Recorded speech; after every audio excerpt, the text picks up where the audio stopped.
Oke, selanjutnya saya akan sapa Bapak Ibu sekalian di sini sebagai sahabat pemimpin ya. Baik, Zoominar hari ini, Zoominar pada malam hari ini saya akan memandu kegiatan Zoominar malam ini. Perkenalkan, saya Vera Widiandela, biasa dipanggil Vera. Saya juga tergabung dengan Ganesha Kalpataru Satya dengan Bapak Sunjoyo seperti itu. Baik.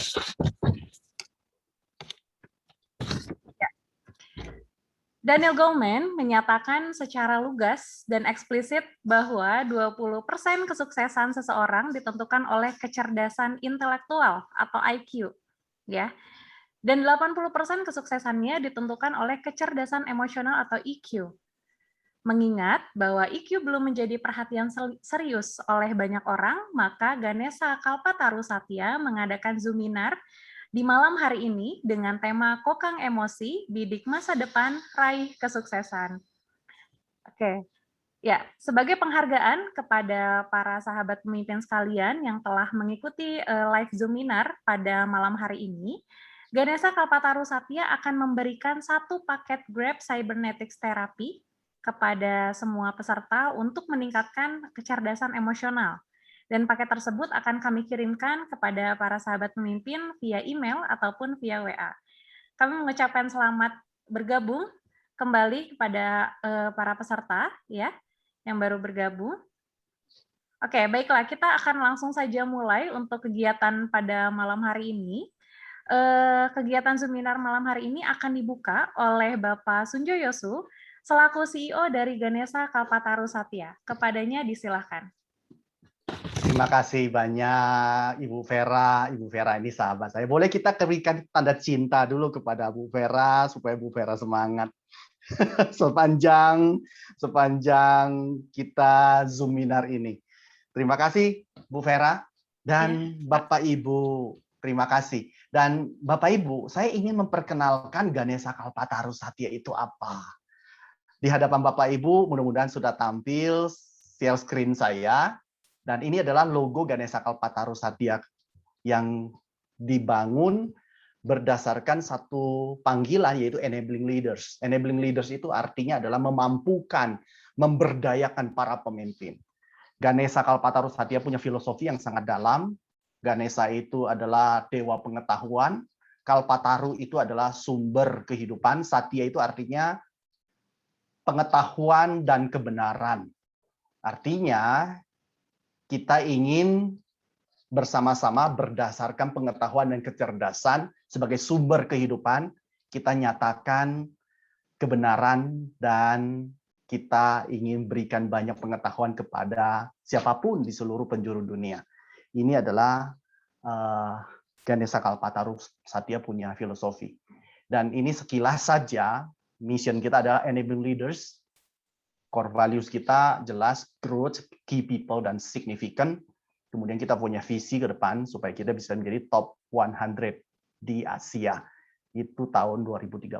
Nah, Bapak Ibu, sebenarnya Ganesha Kalpataru Satya itu punya 2 panggilan khusus yang sangat spesifik. Yang pertama bicara masalah leadership kompetensi, dan yang kedua adalah managerial kompetensi.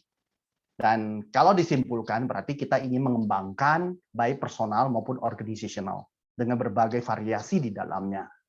Oleh sebab itu, ada beberapa associate fasilitator kita yang sudah bergabung, yang certified, the John Maxwell Team certified speaker, trainer, and coach. Dan di sini ada banyak sekali modul yang para sahabat pemimpin bisa ambil. Dan Bapak Ibu, sahabat pemimpin bisa lihat topik-topiknya ada di sana. Nanti kalau Bapak Ibu ingin bertanya lebih lanjut, saya nanti akan berikan nomor telepon Natasha yang Bapak Ibu nanti bisa kontak langsung. Selanjutnya, ini adalah certified saya pribadi yang diambil dari Orlando, Florida, dalam The John Maxwell Certified Mentorship Program. Ini adalah modul-modul yang bisa saya berikan dan saya punya license. Yang di dunia ini tidak punya banyak orang yang punya license ini, khususnya di Indonesia tidak terlalu banyak. Rasanya di Indonesia kurang dari 100 orang. Dan cukup banyak materi yang bisa kita delivery, dan mudah-mudahan ini menolong para pemimpin. Nah, Ini juga sertifikasi ketiga saya itu DISC yang juga diambil dari Orlando, dari John C. Maxwell Team. Dan kami melayani untuk assessment DISC, kemudian sekaligus training dan coaching untuk teman-teman yang ingin mengembangkan DISC secara spesifik. Kemudian ini adalah program Habitude. Habitude ini saya dengan istri saya, Ibu Permata, nanti salah satu pembicaranya adalah Ibu Permata. Ini kami jauh-jauh pergi ke Atlanta, Georgia untuk mengambil sertifikasi ini. Dan kami certified 9 modul dari Growing Leaders yang dipandu oleh Dr. Tim Elmore. Dan Habitude ini sangat spesifik, yaitu memberikan training, delivery training, satu buku terdiri atas 13 lesson, dan bisa disampaikan dalam waktu lebih kurang 40 menit per lesson. Jadi dalam 2 hari training lebih kurang, atau 1 hari setengah, kita bisa delivery untuk satu buku. Dan semua disampaikan dengan images. Semua dengan gambar, storytelling, games, dan simulasi. Dan sangat powerful dari Dr. Tim Elmore. Dan yang berikutnya ini adalah beberapa program sertifikasi yang ditawarkan oleh Ganesha Kalpataru Satya. Ini adalah program sertifikasi pertama yang dipandu oleh pembicara kita malam hari ini juga, yaitu Bapak Pundianto. Ini adalah Your Success Number, Certified Master. Jadi kita ingin orang-orang bisa melihat kepribadian, kemudian berbagai kekuatan, potensial, sekaligus karir dan bisnis apa yang seharusnya dikerjakan seumur hidupnya. Melalui sertifikasi ini, Anda, Bapak Ibu, sahabat pemimpin bisa tahu apa yang menjadi kekuatan. Itu sejak lahir hari pertama bayi baru lahir, itu sudah kita bisa lakukan analisis ini. Jarang sekali ada satu alat yang bisa melakukan analisis sejak hari pertama dilahirkan. Dan banyak analisis psikologi itu adalah ketika mereka sudah bisa baca tulis atau bahkan mereka sudah menginjak remaja atau dewasa. Dan ini ada nilai yang kami berikan untuk bisa certified, yang sebenarnya nilai total Bapak Ibu akan terima sekitar 58 juta. Kami akan mengawal sertifikasi ini dengan mentorship selama 3 tahun. Nah, lebih lanjut adalah sertifikasi kami yang juga salah satu pembicara kita hari ini, Pak Pundianto, ada bergabung untuk Certified DISC yang memang di-launching oleh Ganesha Kalpataru Satya. Bersama saya, Pak Randy, dan kami tawarkan ada 7 modul yang kami kaitkan antara DISC dengan kepemimpinan. Dan mudah-mudahan Bapak Ibu bisa bergabung kalau berkenan. Kemudian sertifikasi ini sebenarnya punya nilai sekitar 53 juta, tetapi kami tawarkan kepada sahabat pemimpin hanya dengan nilai lebih kurang 5 juta rupiah. Yang berikutnya ini dipegang oleh Ibu Permata yang malam ini juga akan menjadi pembicara kita, yaitu Self Management Certified Consultant.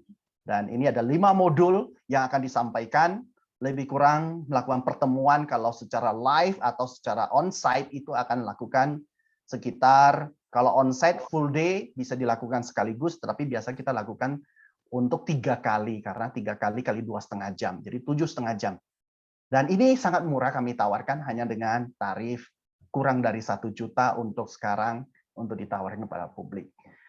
Nah, Bapak Ibu, selanjutnya ini adalah program yang akan kami launching berikutnya, ada 7 modul yang kami sebut sebagai The Expert Leaders, Certified Coach and Trainer. Ini bagi para sahabat pemimpin yang memang ingin menjadi seorang profesional, sekaligus ingin menjadi coach and trainer di dalam komunitas masing-masing, baik organisasi laba, prolaba maupun nirlaba. Dan untuk nanti launching pertama kami akan tawarkan dengan tarif yang relatif murah, sekitar 4 juta rupiah. Dan yang berikut akan kami launching adalah Certified Servant Leader. Dan ini kami belum tetapkan tarifnya, Bapak Ibu tunggu saja, tapi logonya sudah jadi.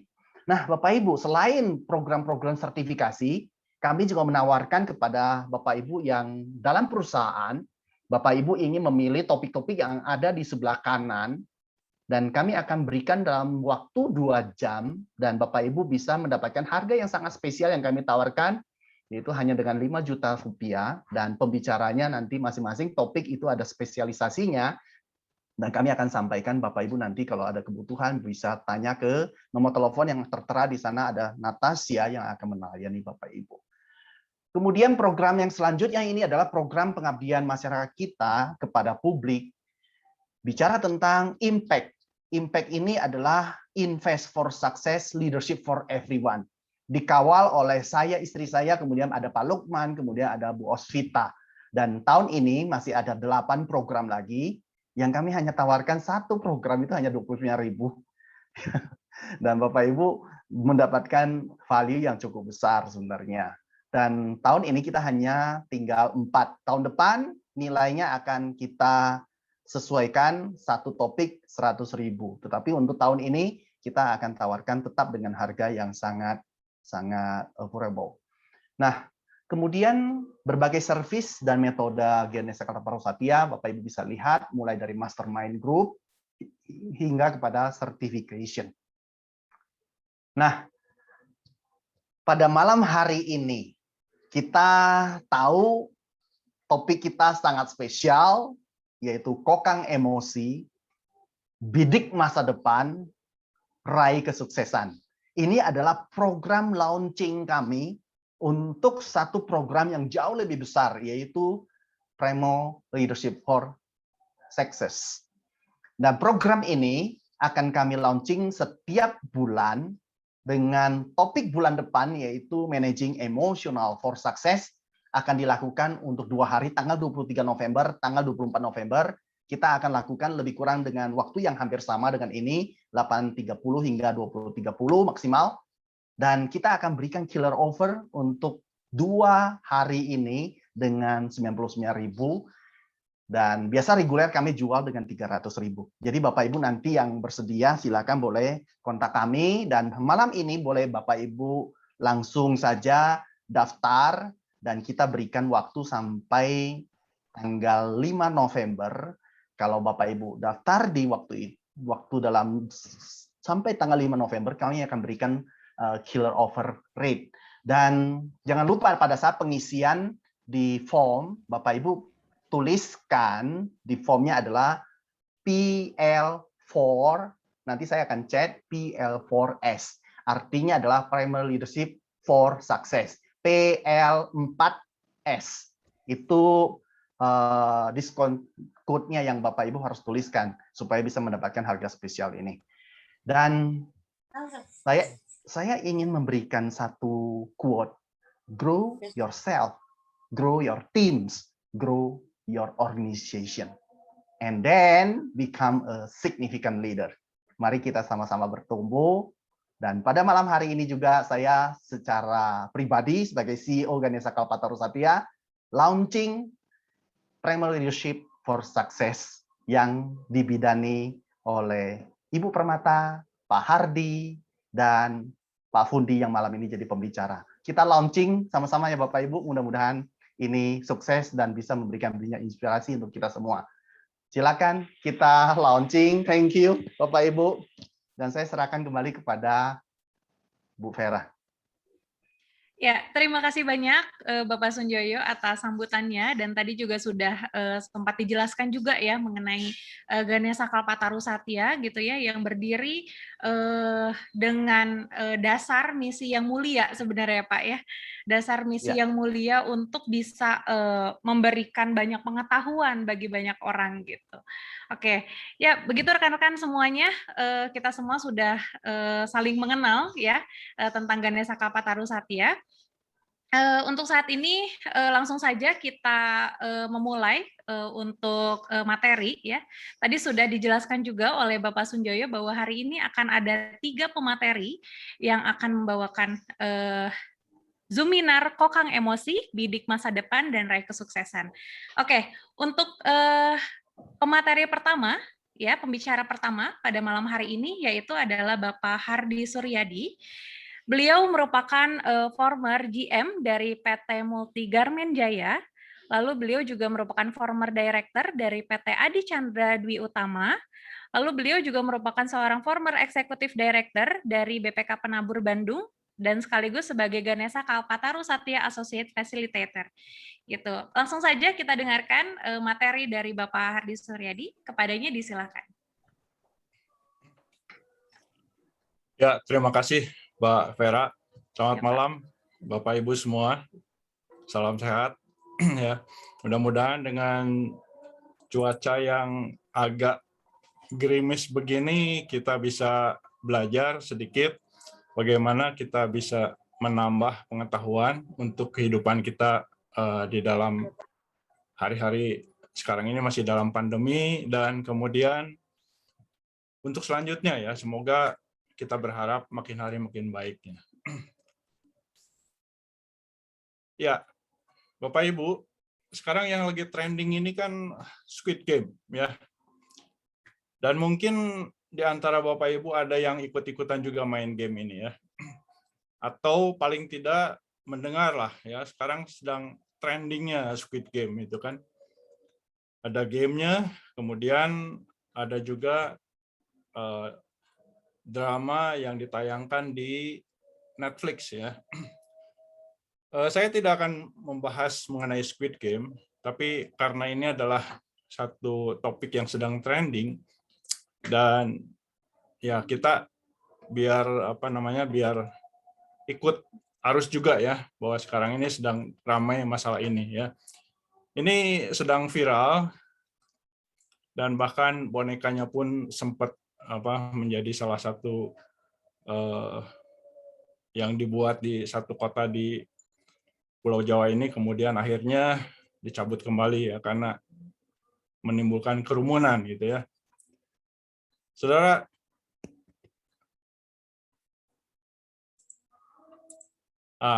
ini salah satu gambaran yang ditayangkan di dalam dramanya ya. Ada banyak karakter di dalam drama Squid Game ini, dan masing-masing itu punya latar belakang yang berbeda, punya permasalahan yang berbeda.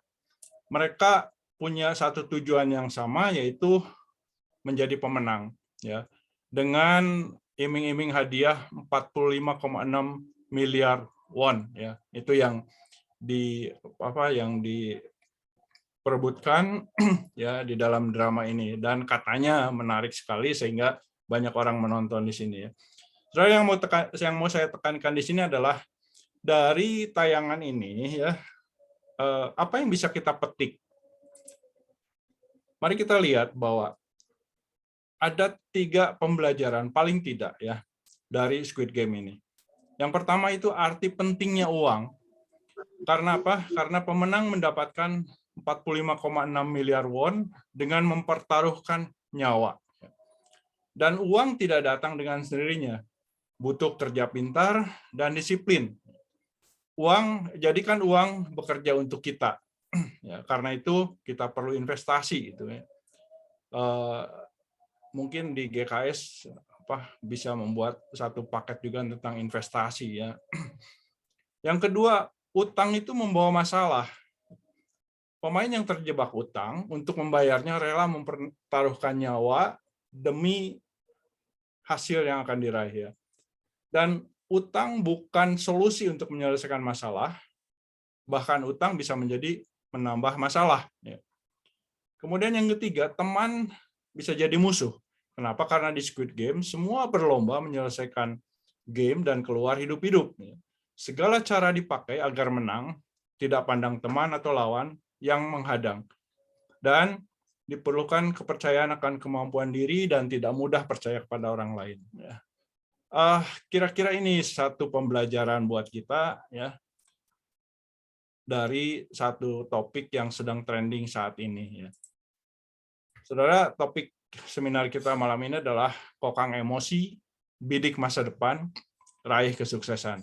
Ada 3 poin di situ ya. Yang pertama, emosi, masa depan, dan tujuan akhirnya. Ya. Beberapa tahun yang lalu, ya mungkin sekitar tahun 90-an itu, Stephen Covey membuat satu terobosan yang akhirnya begitu terkenal, yaitu dia menulis tentang 7 Habits of Highly Effective People. Ya. Jadi ada 7 kebiasaan bagi orang-orang yang agar bekerja dengan efektif, ya, dengan melakukan kebiasaan-kebiasaan itu. Ya. Saya tidak mengulas ini, saya hanya melihat satu saja, habit nomor 2, yaitu yang dikatakan oleh Stephen Covey demikian, begin with the end in mind. Ya. Jadi memulai segala sesuatu itu dari akhirnya. Akhirnya ada di mana? Akhirnya belum terjadi, tetapi akhirnya ada di dalam pikiran kita. Jadi begin with the end in mind. Ya. Jadi misalnya begini, kalau saya sekarang sedang belajar, saya sedang kuliah, endingnya apa? Endingnya saya harus lulus. Kapan itu? Nah, kalau sudah kira-kira bisa diperkirakan ada di dalam pikiran kita, maka saya harus mulai mundur dari sana. Sekarang saya harus ngapain, gitu kan? Kalau saya sekarang sedang menjalani satu hubungan pacaran misalnya, endingnya apa? Endingnya misalnya married gitu ya. Kapan itu? Belum terjadi, tapi sudah ada di dalam pikiran kita.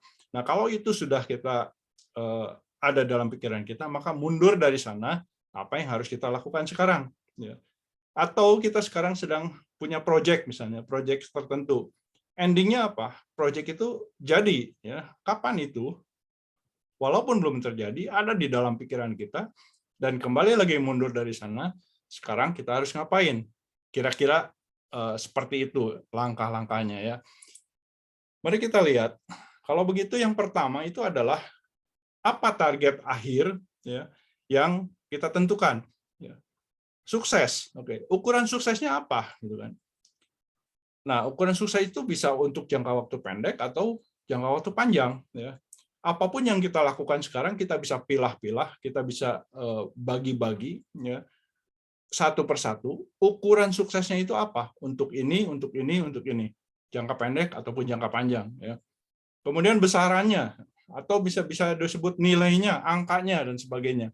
Atau bisa saja kepuasan itu bukan dari angka, bukan dari nilai, tapi dari kepuasan, satisfaction, ya, secara emosional atau secara psikologis, kita bisa tentukan itu. Atau ada hal lain yang bisa kita jadikan ukuran sukses, karena tidak selalu harus kuantitatif, ya, bisa jadi kualitatif, satisfaction misalnya, dan sebagainya. Nah, setelah itu, langkah berikutnya adalah memulai langkah awal. Ya. Memulai langkah awal saya bagi dengan 3 pembelajaran. Ya. Seperti kalau kita mau belajar di dalam gambar ini misalnya, ya, bagaimana cara memanah, gitu ya. Kita mencari tahu dulu. Ya. Kalau kita mau belajar berarti kita harus fokus pada apa yang akan kita pelajari. Ya. Fokus, benar-benar kita mau belajar di situ. Belajar dengan sungguh-sungguh. Lalu kita bisa mengendalikan diri kita bahwa kita ini sedang belajar sesuatu, ya, mempersiapkan mental, fisik, dan sebagainya, karena kita ingin tahu sesuatu. Kita mencari tahu dulu. Ya. Setelah itu baru kita belajar kemudian menguasai masalah. Setiap aspek yang kita pelajari pasti ada masalah yang timbul. Ya. Bagaimana tekniknya? Bagaimana kalau timbul kesalahan? Ya. Bagaimana kalau kita menghadapi situasi-situasi yang tidak ada di dalam teori, gitu kan, ya. Nah, itu semua belajar satu proses menguasai permasalahan. Dan yang ketiga adalah belajar bagaimana mengaplikasikan semua yang kita pelajari tadi. Ya. Sudah ada banyak orang yang belajar sehingga menjadi pandai, tapi tidak tahu bagaimana mengaplikasikannya. Ya. Karena itu, selain menguasai masalah, juga bagaimana kita belajar mengaplikasikan. Ya. Kalau di dalam contoh ini misalnya belajar sebagai pemanah itu, bagaimana mengatur arah, bagaimana mempelajari kalau misalnya ada satu pertandingan lawan, ya, bagaimana kita harus fokus pada bidikan kita sehingga akan sesuai nantinya itu seperti yang kita harapkan. Lalu selanjutnya adalah setelah kita belajar di proses langkah awal, kemudian kita melihat ada satu proses atau ada satu dinamika sehingga kita bisa melanjutkan dari proses pembelajaran di awal tadi, ya. Nah, kalau saya membuat 3 hal berupa satu evaluasi, ya. Pertama, evaluasi dari targetnya, seperti digambarkan di sini. Kalau kita memanah rusa, ya, rusa itu belum tentu diam, gitu kan. Dia bisa saja begitu ada pergerakan, ada suara, dia berlari. Maka bagaimana kemudian kita mengubah, ya, mengubah target itu, mengubah arah, ya, karena dia dinamis, ya. Kemudian jangan salah, kita punya kompetitor, ya. Mereka juga akan berusaha untuk membidik target yang sama, ya. Kemudian evaluasi lagi mengenai iklim. Iklim itu bisa bukan hanya cuaca, ya, tapi suasana, ya, situasi, gitu kan, ya. Apa yang terjadi di sana? Apakah banyak gangguan dan sebagainya, ya. Kemudian evaluasi yang kedua adalah evaluasi internal, ya. Bagaimana kemampuan kita? Apakah kita mampu untuk menjangkau dengan jarak sekian, ya? Kalau tidak, berarti sesuaikan dengan kemampuan kita. Bagaimana dengan metode yang kita pelajari, metode yang kita kuasai, ya? Bagaimana dengan partnership kalau kita dalam satu tim, gitu kan? Itu semua butuh evaluasi. Dan evaluasi yang ketiga adalah dimensi, ya. Dimensi itu sekarang ini kalau kita lihat unlimited, ya. Dunia ini sekarang sudah menjadi satu, baik waktu, dimensi dan sebagainya, ya. Jadi medianya di mana? Apakah kita menggunakan media yang tepat, ya? Bagaimana dengan faktor lingkungan, ya, yang bisa mengganggu, yang bisa menimbulkan hal-hal yang bisa terjadi, gitu. Itu butuh evaluasi, ya. Dan mungkin ada faktor-faktor lain yang kita perlukan untuk evaluasi, ya. Dan semuanya itu terangkum di dalam satu hal yang dinamakan dengan emotional intelligence, ya. Saya tidak akan membahas detail masalah ini, ya. Ini menyangkut masalah psikologi juga. Nanti mungkin ada teman rekan kami yang seorang psikolog bisa lebih mendalami masalah-masalah hal seperti ini, ya. Tapi kalau saya melihat di dalam emotional intelligence itu ada beberapa poin, ya. Ada yang disebut self awareness. Kita kembali ke contoh tadi, misalnya di dalam Squid Games tadi, ya. Apakah ada self awareness dari kita, ya? Ini sedang trending. Oh, kalau kita aware berarti kita pengen tahu, ya. Kemudian di sana ada self regulation, ya. Bagaimana kita mencerna apakah sesuai dengan norma-norma yang kita punya, ya. Bagaimana dengan empati itu, ya. Kalau tadi kita melihat mereka berlomba, berusaha mengejar target, gitu kan. Live dulu deh. Berusaha mengejar hasil, ya, dengan mempertaruhkan segala macam, tidak peduli ada teman, ya, bila perlu dibunuh dan sebagainya. Apakah empati ada di situ, ya? Bagaimana dengan social skill?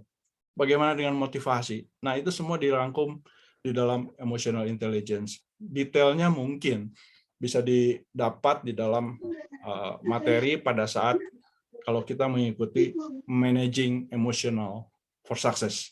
Ya. Kenapa emotional control itu penting? Ya. Yang pertama, practice makes perfect. Ya. Dengan latihan akan mendapatkan hasil yang sempurna. Ya. Tanpa latihan rasanya tidak mungkin itu kan. Jatuh bangun itu akan memberikan kita kekuatan, kesabaran, dan ketabahan. Ya. Dan kegagalan itu bukan berarti tidak sukses. Ya. Ada yang mengatakan gagal itu adalah kesuksesan yang tertunda, gitu, ya. Dan saudara, hal besar itu datangnya dari hal kecil, ya. Kemudian kreativitas itu menyenangkan, ya. Kreativitas itu menyenangkan. Kalau kita kembali lagi ke Squid Game. Squid Game itu kan sebenarnya permainan anak-anak, ya, yang di Korea sana kemudian kemas sedemikian rupa sehingga menjadi satu game, ya, bahkan kemudian dibuat sedemikian rupa dramanya, ya, dan sebagainya, ya. Itu adalah satu kreativitas yang luar biasa, ya. Saudara, kita bisa mencari keuntungan, mencarikan suatu atau berkreasi dari hal-hal kecil, ya, dan itu pun menyenangkan, saudara. Seperti ini saya kasih contoh. Ini saya temukan. Ini adalah tali skipping. Ya, saya temukan di laci yang sudah tidak ada pegangannya, gitu kan. Kemudian saya pikir-pikir bagaimana saya gunakan ini kalau tidak ada pegangannya. Lalu kemudian saya korek-korek, akhirnya saya temukan bekas spidol. Ya, ini bekas spidol ini. Lalu saya pasangkan dan akhirnya ya jadi satu kreasi, apa? Dan ini akhirnya bisa dipergunakan itu. Kita bisa berkreasi apapun juga, ya. Dan itu menyenangkan. Dan ingatlah, dalam keadaan apapun juga akan ada satu kesempatan untuk mengubah, memperbaharui, dan meningkatkan sehingga kita bisa maju terus, ya, dengan mengontrol emosi kita. Ya. Saudara, saya punya pengalaman. Ya. Sebelum pandemi ini, lebih dari 10 tahun yang lalu, ya saya keluar masuk penjara, ya. Dari mulai Polrestabes Jalan Jawa, kemudian LP Bancai, Kebonwaru, Jelekong, Sukamiskin, ya, sampai ke Subang, Purwakarta, Garut, pernah ke Cianjur juga, dan jadwalnya sebetulnya mau ke Nusa Kambangan, ya, cuman karena pandemi ini ya kita tertunda semua, ya. Saudara, saya keluar masuk penjara bukan sebagai kriminal atau residivis, ya. Saya punya tim bersama dengan teman-teman, termasuk salah satunya Ibu Permata juga yang turut bergabung dengan kami. Kita melayani mereka untuk hal-hal yang berkaitan dengan spiritual, kerohanian, ya. Banyak di antara mereka yang kita temui, dan ketika saya tanya, apakah Anda pernah punya cita-cita kalau akhirnya Anda berada di sini? Hampir semuanya menjawab tidak, gitu. Walaupun residivis, ya. Bahkan kalau residivis itu biasanya hanya berkata, wah Pak, ini lagi sial aja Pak, katanya Pak. Ya kira-kira begitu Pak. Jadi mengapa mereka ada di situ? Ya, setelah ditelusuri, hampir kebanyakan itu karena masalah emosional yang tidak bisa dikontrol. Ya. Ada ya karena masalah keluarga, masalah kebencian, masalah pergaulan, masalah tekanan, dan sebagainya, sehingga mereka tidak bisa mengontrol emosinya, kemudian mereka akhirnya terjebak dan berakhir di dalam penjara.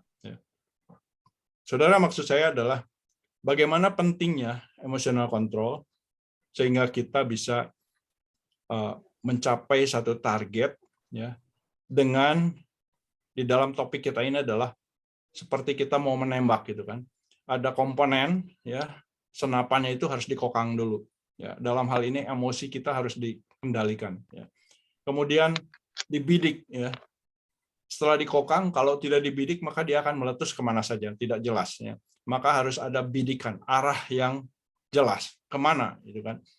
Dan arah yang jelas ini akan menentukan targetnya itu, ya. Apa itu targetnya itu? Jadi 3 poin yang akan menjadi poin-poin yang penting bagaimana kita bisa mengendalikan. Yang terpenting adalah satu, kontrol terhadap emosi agar kita bisa mencapai sasaran sesuai dengan apa yang kita inginkan untuk menjadi sukses. Saya kira paparan saya demikian. Terima kasih. Saya kembalikan kepada Ibu Vera.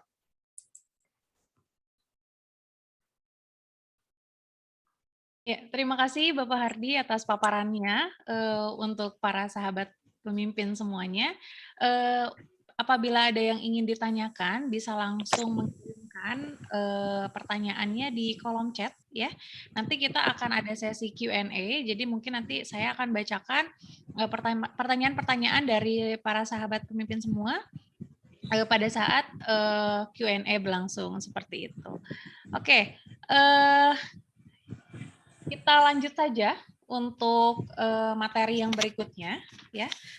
Pembicara yang berikutnya adalah Bapak Fundi, ya. Berikutnya adalah Bapak Fundi. Beliau adalah psikologis, ya. Lalu beliau juga merupakan seorang grapologis, hipnoterapis, entrepreneur, dan juga master the power of number. Seperti itu. Oke. Kepada Bapak Fundi, dipersilakan, Pak. Ya, terima kasih Ibu Vera. Ya, Pak. Selamat malam Bapak Ibu semua. Senang bertemu dengan Bapak Ibu. Hari ini kita akan berbicara mengenai emosi.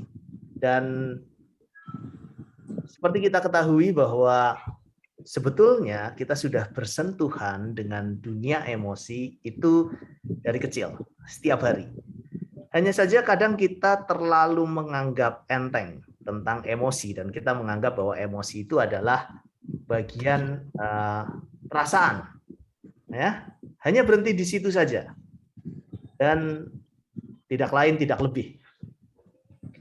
Kemudian muncullah istilah-istilah gagal move on, baper dan lain sebagainya, yang mana semua itu hanya menggambarkan sedikit sisi tentang emosi. Sementara sebetulnya emosi itu adalah bahan bakar yang kita punya untuk kita bisa bergerak. Yang artinya sama seperti pikiran, emosi itu punya peran yang sangat besar dalam kehidupan kita. Nanti semakin ke belakang saya akan jelaskan kenapa ini menjadi sangat penting dan ternyata emosi menjadi salah satu komponen dalam diri kita yang mempengaruhi perilaku kita sampai dengan 95%. Kenapa bisa seperti itu? Nanti kita akan bahas. Sebelumnya saya ingin menyampaikan beberapa fakta tentang emosi dan hal-hal yang berkaitan dengan emosi. Kita mulai dari fakta yang pertama. Saya langsung ke fakta yang cukup mengganggu, ya, bahwa ternyata ada emosi tertentu yang bisa menghambat kita untuk berkembang dan untuk sukses.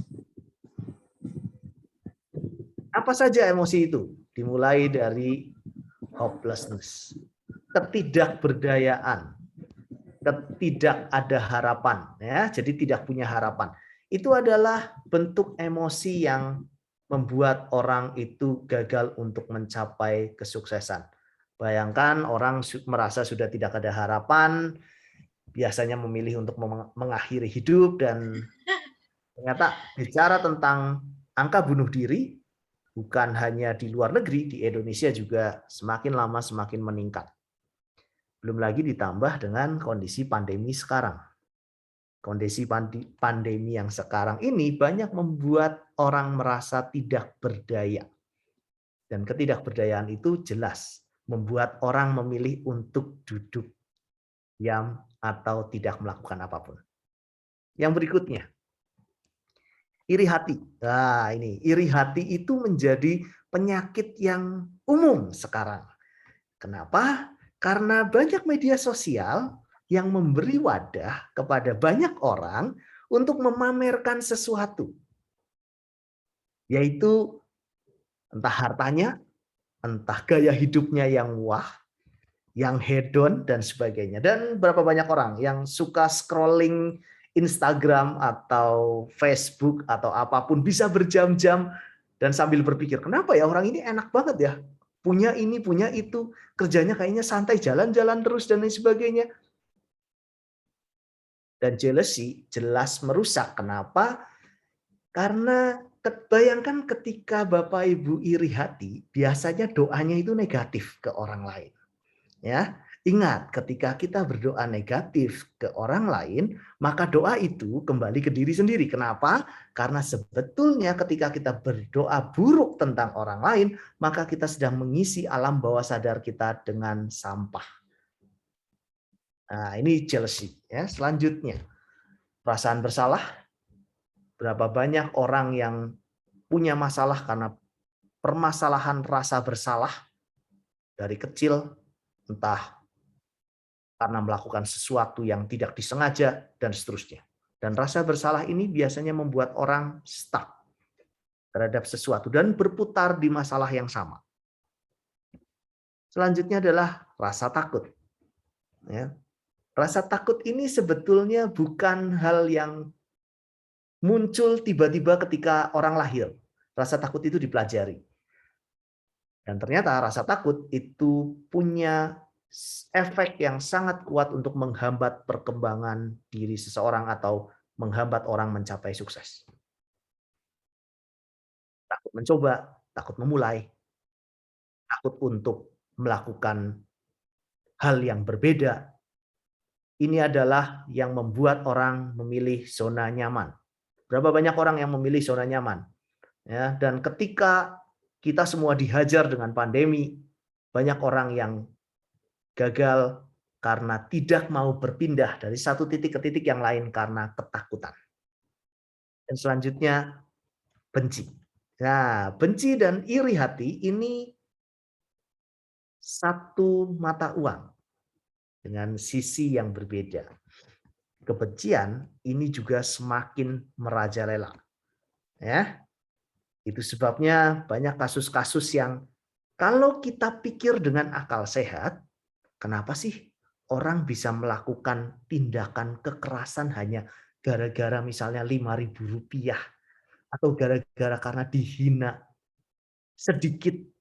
Kenapa sih orang tidak bisa menjaga supaya tidak perlu sampai kekerasan itu muncul terlalu besar? Belum lagi ditambah dengan kekerasan rumah tangga yang sekarang semakin banyak kasusnya.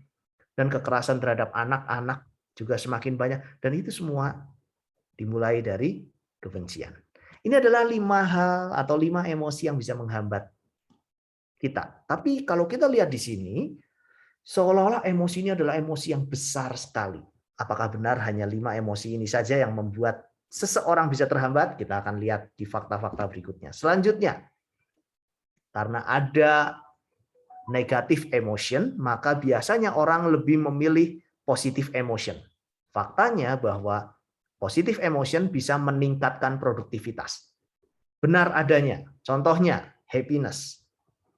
Ternyata orang yang bekerja dengan kebahagiaan, dengan bahagia, biasanya produktivitasnya lebih tinggi dibandingkan dengan orang yang bekerja dengan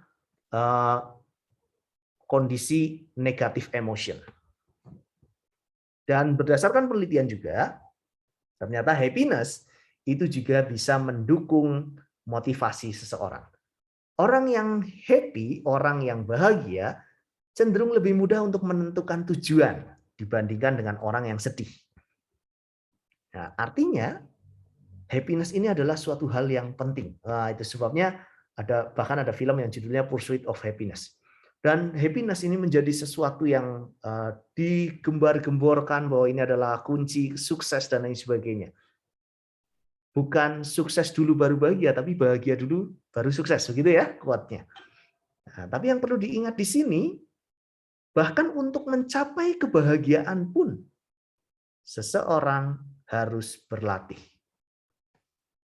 Bahagia tanpa sebab, itu adalah tantangan yang besar bagi banyak orang. Oke, kita lanjut ke fakta berikutnya. Fakta yang ketiga. Stres menyebabkan negatif emotion. Ya. Dan seringkali orang takut mengalami stres dan orang berusaha untuk menghindari stres tersebut. Dan ternyata banyak orang berusaha untuk menghindari negatif emotion. Itu sebabnya orang kalau sudah stres sedikit mulai, kayaknya saya depresi loh, gitu ya. Hati-hati Bapak Ibu, karena sekarang semakin banyak orang yang merasa bangga kalau mengalami gangguan jiwa, ya. Dipamerkan, seolah-olah itu adalah suatu prestasi. Hati-hati Bapak Ibu, jangan sampai terjebak Bapak Ibu mengisi alam bawah sadar Bapak Ibu dengan sampah. Itu dengan mengulang-ulang hal yang negatif. Contoh, kayaknya saya depresi loh, belum apa-apa sudah disebutkan seperti itu. Kayaknya saya paranoid loh. Bapak Ibu, dengan kata-kata yang kuat seperti itu berpengaruh besar terhadap tubuh kita, baik secara fisik maupun mental. Nah, jadi Padahal kita menghindari stres, tapi kita bangga kadang. Orang kadang bangga kalau dibilang punya gangguan mental. Bahkan dengan bangganya ada yang bilang, saya ini bipolar. Ya, saya ini punya kepribadian ganda. Kadang ada yang seperti itu. Lebih baik hindari kata-kata yang seperti itu, termasuk juga ketika memberi label ke anak-anak, ke saudara. Karena itu bisa berbahaya. Jadi, benarkah stres itu harus selalu dihindari? Karena pada kenyataannya stres yang tepat juga bisa membuat seorang produktif. Hanya saja orang suka bias berkaitan dengan stres dan negatif emotion. Fakta yang keempat. Ternyata stres dan negatif emotion itu dua-duanya kita butuhkan. Nah, tadi di fakta sebelumnya disebutkan bahwa positive emotion itu yang membuat orang produktif, tapi pada kenyataannya tidak. Pada kenyataannya, stres itu dibutuhkan. Contoh, kalau Bapak Ibu bekerja dan tidak ada stresnya, maka pekerjaan itu bisa jadi membosankan. Kalau Bapak Ibu sedang belajar sesuatu atau kuliah, kemudian kuliahnya tidak ada tantangannya, tidak ada stresnya sama sekali, mengerjakan ujian selalu dapat A. Bahkan ujiannya cuma ditulisnya satu baris dapatnya A. Ya, maka Bapak Ibu pasti akan bosan. Dan negatif emotion itu juga dibutuhkan. Contoh, marah itu adalah negatif emotion. Masuk dalam kategori negatif emotion. Apakah benar marah itu tidak boleh? Oh, boleh. Marah itu adalah satu energi untuk mendobrak sesuatu. Tapi marah dengan cara yang tepat pada orang yang tepat, di situasi yang tepat, dengan cara yang tepat, kadarnya tepat, itu adalah tantangannya. Tapi kalau kita tidak bisa mengekspresikan marah kita, justru itu yang berbahaya. Artinya, sebetulnya semua emosi itu punya efek samping. Ya, kalau kita perhatikan, ini di sini ada chart tentang emosi. Ya, contoh kita lihat di sini. Ambil saja tentang happy. Happy itu emosinya ternyata terbagi-bagi, lebih kecil-kecil lagi. Nah, kalau kita lihat di sini, tidak semua emosi yang berkaitan dengan happy ini tepat untuk semua situasi. Artinya, kita tidak bisa mengagungkan satu emosi untuk hidup kita. Tidak bisa. Ya. Terus kemudian kita lihat ini contoh marah. Marah itu mulai dari ada yang sederhana atau ringan sampai dengan yang besar. Dan kalau kita lihat di sini, tidak semua emosi marah itu buruk untuk kita. Nah, artinya kita bisa lihat di sini bahwa semua emosi punya efek samping, dan apakah efek sampingnya positif atau negatif itu tergantung kita. Hanya saja permasalahannya adalah kalau kita berbicara tentang emosi, itu berbicara tentang bagaimana kita memanage-nya. Tapi bayangkan Bapak Ibu, selama kita sekolah, kita tidak pernah dididik untuk benar-benar mengolah emosi kita. Saya berani yakin itu. Kalaupun ada misalnya seorang anak menangis karena dibully oleh temannya, gurunya cuma bilang, udah, kamu tenang, kamu diam. Atau bahkan gurunya balik memarahi anak yang nangis begitu ya, bukannya membela begitu, karena dianggap merewel begitu. Belum lagi orang tua, ya, orang tua menghadapi emosi anaknya.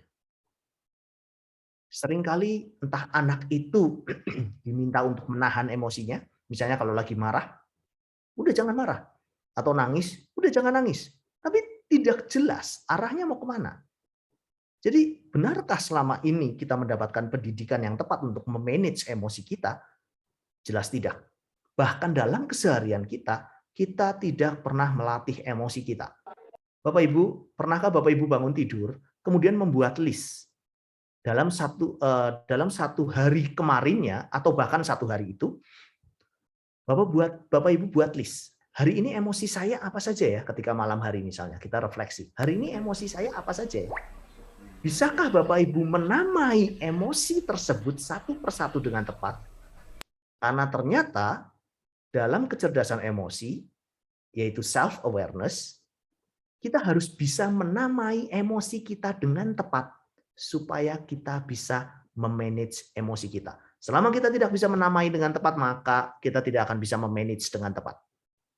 Kita cuma bilangnya gini, hari ini saya bete. Bapak Ibu, bete itu diambil kemungkinan besar, itu diambil dari istilah bad trip, yaitu kondisi di mana seseorang mengalami dalam tanda kutip sakau kecil berkaitan dengan narkoba. Dan itu sudah dipakai dalam kehidupan sehari-hari untuk menjelaskan emosi yang negatif. Kayaknya saya lagi bete loh, saya bete nih seharian. Tapi tidak jelas apa itu. Apakah upset, ya, marah dalam kondisi ringan, atau sebetulnya sedang tersinggung, atau bagaimana? Nah, jadi ini berkaitan dengan memanage. Masalahnya adalah, nah, kalau tadi kita berbicara tentang latihan untuk memanage emosi kita. Nah, berkaitan dengan memanage sesuatu, itu bicara tentang alam sadar. Bicara memanage itu adalah sesuatu yang kita sadari. Permasalahannya adalah kita lihat, bayangkan alam kesadaran kita itu terbagi menjadi dua. Yaitu alam sadar, ini puncaknya yang terlihat sangat kecil, alam sadar, dan alam bawah sadar, itu sesuatu yang tidak kita sadari. Ya. Dan Bapak Ibu bisa lihat, emosi itu letaknya di alam bawah sadar. Bagaimana mungkin kalau kita tidak pernah melatih setiap harinya, kita bisa bilang bahwa kita bisa memanage emosi kita. Atau jangan-jangan itu dibiarkan begitu saja. Dan itu yang terjadi. Itu yang banyak terjadi. Ya, itu sebabnya sekarang dari kasus-kasus yang saya terima melalui konsultasi, sebetulnya banyak berbicara tentang banyak orang yang berkaitan dengan kecerdasan emosinya ini tidak pernah dilatih. Dan memang tidak tahu caranya untuk melatih. Karena kita sibuk dengan hal-hal yang terukur oleh uang misalnya, atau terukur oleh nilai, yaitu prestasi misalnya. Jadi boro-boro yang berkaitan dengan emosi, ya. Bahkan hal-hal yang lain ini itu seringkali tidak diurus, ya. Emosi itu salah satunya. Itu yang berkaitan dengan alam bawah sadar. Nah, artinya alam bawah sadar kita berkaitan dengan emosi itu seringkali isinya sampah. Jadi tidak heran kalau sekarang dengan kondisi pandemi ini, itu memunculkan sifat asli seseorang. Mungkin Bapak Ibu kalau punya kesempatan, coba lihat rekan-rekan Bapak Ibu, kenapa ya orang itu jadi begitu ya di masa pandemi ini ya? Kenapa ternyata orang itu tegaan ya, misalnya seperti itu.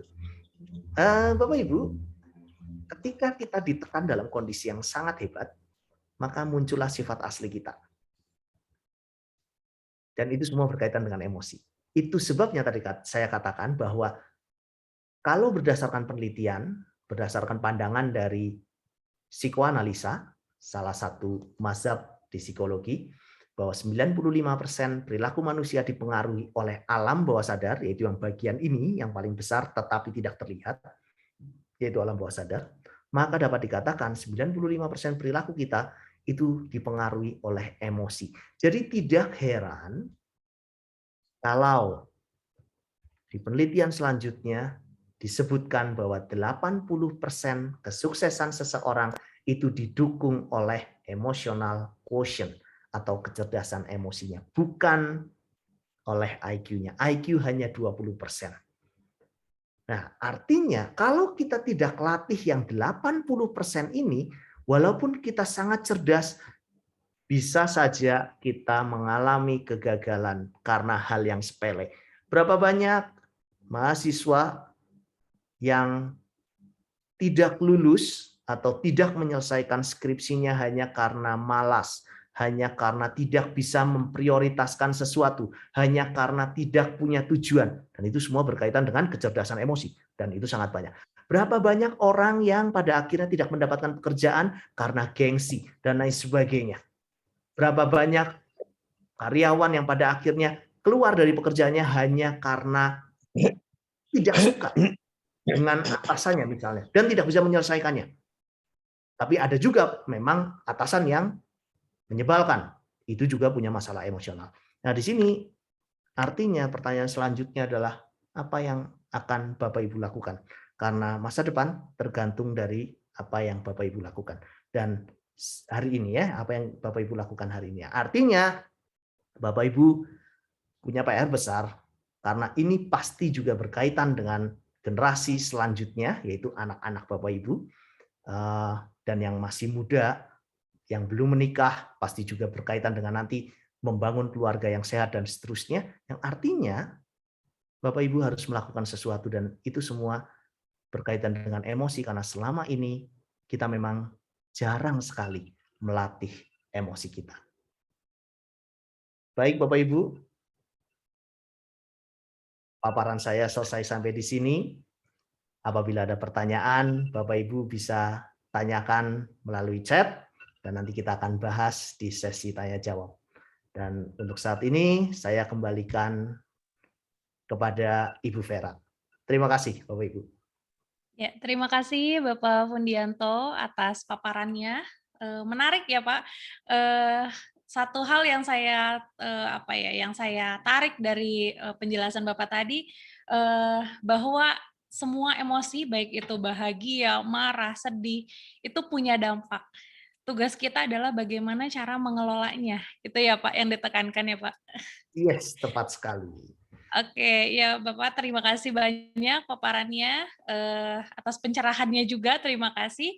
Baik, rekan-rekan semuanya, sekarang kita akan memasuki pembicara yang terakhir, ya. Pembicara yang terakhir ini adalah Ibu Permata Tunjungsari. Beliau adalah The John Maxwell Team Certified Coach, Speaker and Trainer, The Habitudes Train Facilitator dari USA, Family Dispute Mediator, dan juga Ganesha Kalpataru Satya Associate Facilitator. Kepadanya disilahkan. Ya, terima kasih kepada Mbak Vera. Terima kasih juga kepada sahabat pemimpin dimanapun Anda berada. Anda sudah sangat bersedia untuk sampai berada di pukul sekarang ini, yang mungkin ini sebetulnya menjadi waktu istirahat bagi Bapak Ibu juga saudara-saudara sekalian. Ya kan, saya akan langsung memulai pada share screen saya.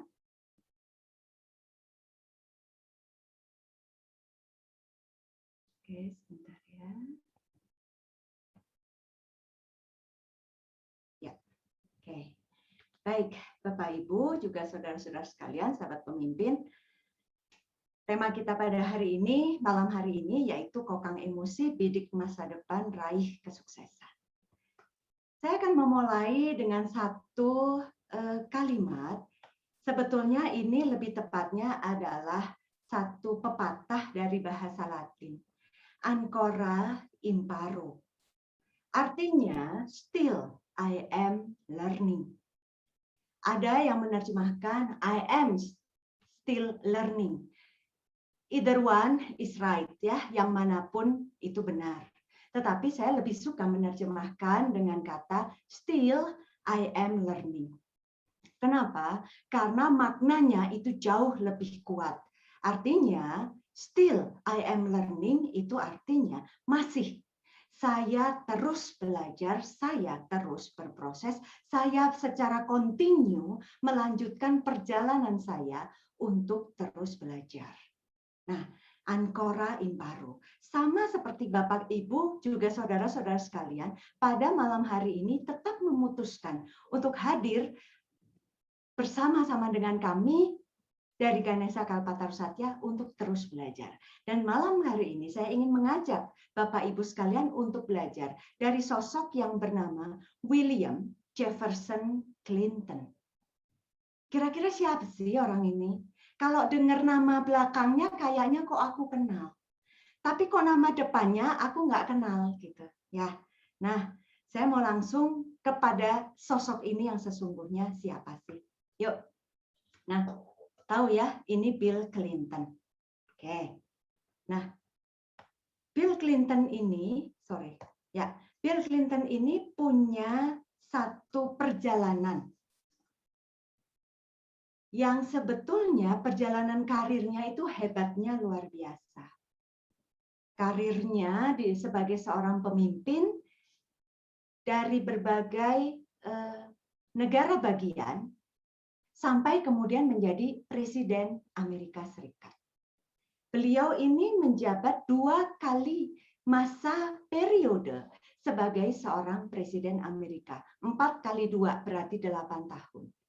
Nah, dalam periode yang kedua, ternyata terkuaklah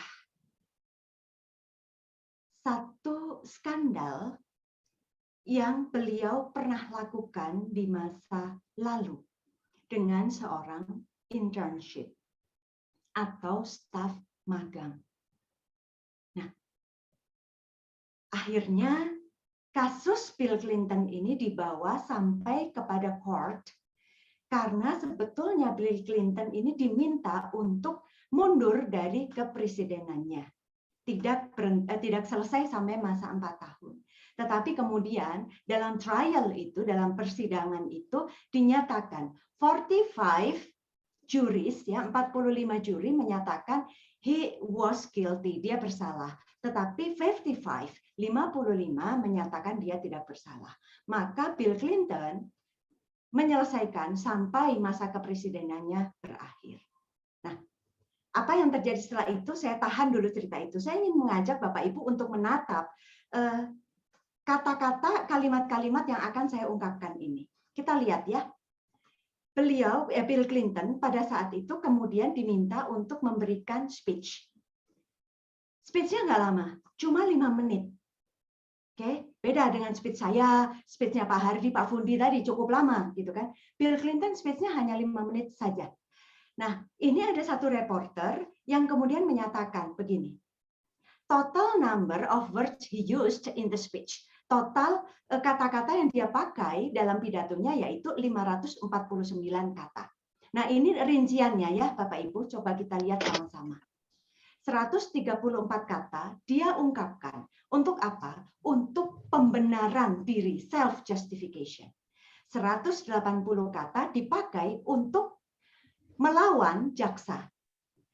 137 kata dipakai untuk mengatakan it's time to move on. Udahlah, ini waktunya saya untuk meneruskan hidup.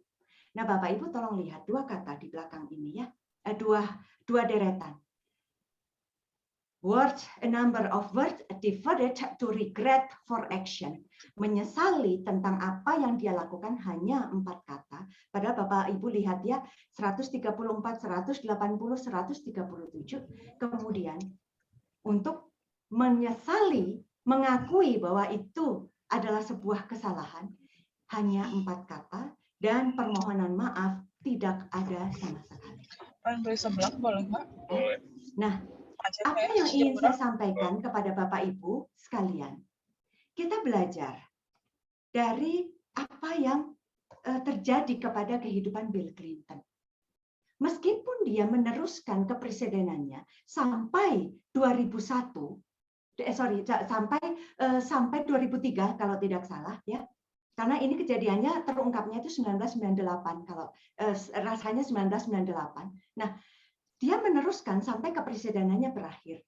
Tetapi masa-masa akhir-akhir kepresidenannya, dengan fakta yang diterima oleh warga negara Amerika bahwa presidennya itu tidak melakukan apology atau rasa maaf, tidak ada rasa maaf pada dirinya, yang diungkapkan kepada warga negara Amerika dalam pidatonya hanya 5 menit tadi, itu menimbulkan kekecewaan.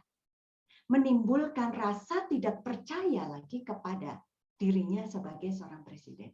Dan bukan hanya itu, dia pun harus menghadapi bahwa rumah tangganya dengan Hillary Clinton itu sudah mengalami perpecahan. Dan bahkan Chelsea Clinton, seorang anak kandung dari Bill Clinton, dia pun dinyatakan oleh reporter pada saat itu, she is all alone. Dia sendirian. Kenapa? Karena dia menghadapi satu situasi di mana ayahnya tidak berperan sebagaimana mestinya. Nah, Bapak Ibu, setiap manusia itu punya peran di dalam kehidupannya. saya, Bapak, Ibu, saudara-saudara sekalian, kita semua punya peran. Bahkan tidak jarang kita memikul peran lebih dari satu di dalam kehidupan kita. Ada yang seperti saya, misalnya jadi istri, ya kan? Kemudian sebagai orang yang bekerja, anggota di dalam satu komunitas. Bahkan kadang-kadang orang ada yang satu individual ini perannya itu bisa sampai lebih dari 5. Nah, apa yang kita harus pahami di dalam kaitan ketika kita lihat atau kita belajar dari yang terjadi dari Bill Clinton ini, kita melihat bahwa apa yang menjadi tanggung jawab sebuah peran di dalam diri seseorang, ketika tidak dijalankan dengan baik, maka itu akan menggerus kehidupan pribadinya. Dan peran sendiri hanya akan bisa dijalankan kalau kita punya yang namanya karakter. Kenapa karakter itu penting? Karakter begitu penting karena ada 4 bahan, ada 4 ingredients yang termuat di dalam karakter manusia. Yang pertama self-discipline. Yang kedua emotional security atau kecerdasan emosional. Yang ketiga core values dan ethics. Dan yang keempat sense of identity. Kita kupas sedikit ya, kalau bicara tentang Bill Clinton. Mohon maaf, 4-empatnya gagal ketika skandal dengan Monica Lewinsky itu terjadi. Self-disiplinnya, mungkin sebagai presiden dia punya self-disiplin. Tetapi sebagai seorang suami dan ayah, self-disiplinnya dia hilang. Emotional security-nya, kecerdasan emosionalnya pun bisa dikatakan angkanya 0. Core values, apalagi nilai inti, dia tidak memegangnya sama sekali. Ethics, jelas dia tidak punya. Sense of identity, jelas dia kehilangan identitasnya. Karena seharusnya sebagai seorang pemimpin negara, dia bisa memberikan satu keteladanan. Sayangnya tidak demikian di dalam diri Bill Clinton pada saat itu. Nah, Bapak Ibu, kenapa sih orang sekarang ini sulit sekali untuk punya karakter? Mungkin Bapak Ibu sudah mulai bisa mikir-mikir kayaknya orang yang aku kenal ini kayaknya udah kehilangan karakter gitu ya. Nah, apa sebabnya? Karena manusia sekarang ini hidup di dalam kehidupan yang saya sebutnya adalah microwave world. Dunia microwave. Apa artinya? Dunia yang begitu cepat. Pandemi yang katanya seolah dunia ini melambat karena PSBB, karena PPKM, nyatanya enggak kan? Kehidupan manusia justru makin cepat karena berusaha untuk menutup semua yang hilang semasa pandemi. Maka kita hidup di dalam microwave world. Nah, sayangnya ketika manusia hidup di dalam microwave world, dia itu seolah-olah tidak mengenal orang lain lagi. Yang tadi kata Pak Fundi, faktanya orang itu jadi kelihatan apa adanya itu masa ketika dia menghadapi krisis atau dalam hal ini pandemi. Nah, itulah yang membuat manusia kehilangan membentuk diri menjadi karakter, termasuk di dalamnya kehilangan apa yang disebut dengan emotional security atau kecerdasan emosionalnya. Bapak Ibu pernah tahu ya kapal Titanic? Tadi iceberg ini sudah digambarkan oleh Pak Fundi ketika bicara conscious mind dengan subconscious mind. Nah, kapal Titanic secara singkat ya, Bapak Ibu pasti tahu, pembuatnya menyatakan bahwa kapal Titanic adalah the unsinkable ship. Kapal yang tidak mungkin tenggelam. Tapi faktanya tenggelam. Banyak yang ngomong ini karena kehendak Tuhan. Ya, oke sih, saya nggak bisa memungkiri itu. Tetapi sebetulnya ada fakta bahwa kapal Titanic sendiri itu ketika mau menabrak iceberg ini, dia sudah diberikan peringatan 6 kali. Sampai kemudian kapten mengatakan kalimat yang terakhir. Shut up, I'm busy. Ya. Dan tidak lama crash itu terjadi dan menenggelamkan hampir semua penumpang. Nah, Bapak Ibu, bukankah kita sendiri sekarang ini juga mirip dengan kapten dari kapal Titanic, bukan? Bahkan kadang-kadang kita lebih parah. Shut up, I'm busy. I'm busy with my life. I'm busy with my past. Saya sibuk dengan masa lalu saya. Saya sibuk dengan luka-luka saya di masa lalu. Bukankah kita seperti itu? Shut up, I'm busy with this pandemic. Saya sibuk dengan pandemi yang melanda kehidupan saya. Mirip kan sebetulnya. Sehingga kita lupa bahwa kita harus membangun karakter kita sebagai manusia yang di dalamnya termuat karakter. Di dalamnya memuat emotional security. Nah, Bapak Ibu, kita ini terlalu disibukkan dengan yang namanya kecerdasan eksekutif. Manusia punya loh kecerdasan eksekutif. Apa sih kecerdasan eksekutif? Kecerdasan eksekutif itu adalah kecerdasan yang sifatnya eksternal dan itu hanya menampilkan penampilan luarnya saja. Dan kita biasanya sibuk membungkus diri kita dan lupa dengan kecerdasan emosional kita yang harus kita bangun. Kita lebih fokus kepada kecerdasan eksekutif kita. Dan ini yang membuat masalah. Nah, Bapak Ibu, saya ingin mengungkapkan bahwa sebetulnya sebagai manusia, kita itu punya the greatest needs of human being. Ada 4 kebutuhan dasar manusia yang harusnya itu dipenuhi terlebih dahulu ketimbang kita mementingkan yang namanya kecerdasan eksekutif. Yang pertama, emotional intelligence atau kecerdasan emosional. Yang terdiri di dalamnya adalah self-awareness, self-management, social awareness, relational management. Maka kalau orang tidak punya emotional intelligence, maka sebetulnya dia tidak punya kemampuan, salah satunya adalah berinteraksi dengan orang lain secara baik. Maka tadi Pak Fundi juga sudah menjelaskan bahwa ketika pandemi ini, kita mulai terlongong-longong, oh ternyata orangnya kok begini. Ya kan? Pak Hardi tadi juga menyatakan, teman bisa jadi musuh. Gitu kan? Nah, why? Kenapa? Karena memang manusia lebih banyak membungkus diri dengan kecerdasan eksekutif, bukan dengan kecerdasan emosional. Yang kedua, character development, ya. Dan kemudian yang ketiga, strength discovery. Ini bicara kepada identity strength, jadi kekuatan identitasnya, dan leadership perspective, think and act like a servant leader, yang mau mementingkan orang lain di atas kepentingannya sendiri. Nah, Bapak Ibu, mungkin Bapak Ibu ada yang bertanya gini, Bu, kan manusia ini punya masa lalu, punya kepahitan. Nah, misalnya gitu ya. Bukankah orang kalau punya kepahitan memang sulit untuk melakukan yang namanya kecerdasan emosional? Nah, saya ingin paparkan kepada Bapak Ibu sekalian. Penelitian dari Dr. David Lin dengan Dr. David De Steno menyatakan beliau ini adalah dokter yang bekerja untuk Northeastern University di Amerika. Mereka mengatakan begini, sebetulnya orang yang punya masa lalu yang kelam itu bisa berubah menjadi orang yang paling baik. Maka di sini kalimatnya saya buat, why the kindest people were once broken people. Kenapa orang yang hatinya baik itu lebih cenderung mereka-mereka yang pernah terluka atau pernah patah.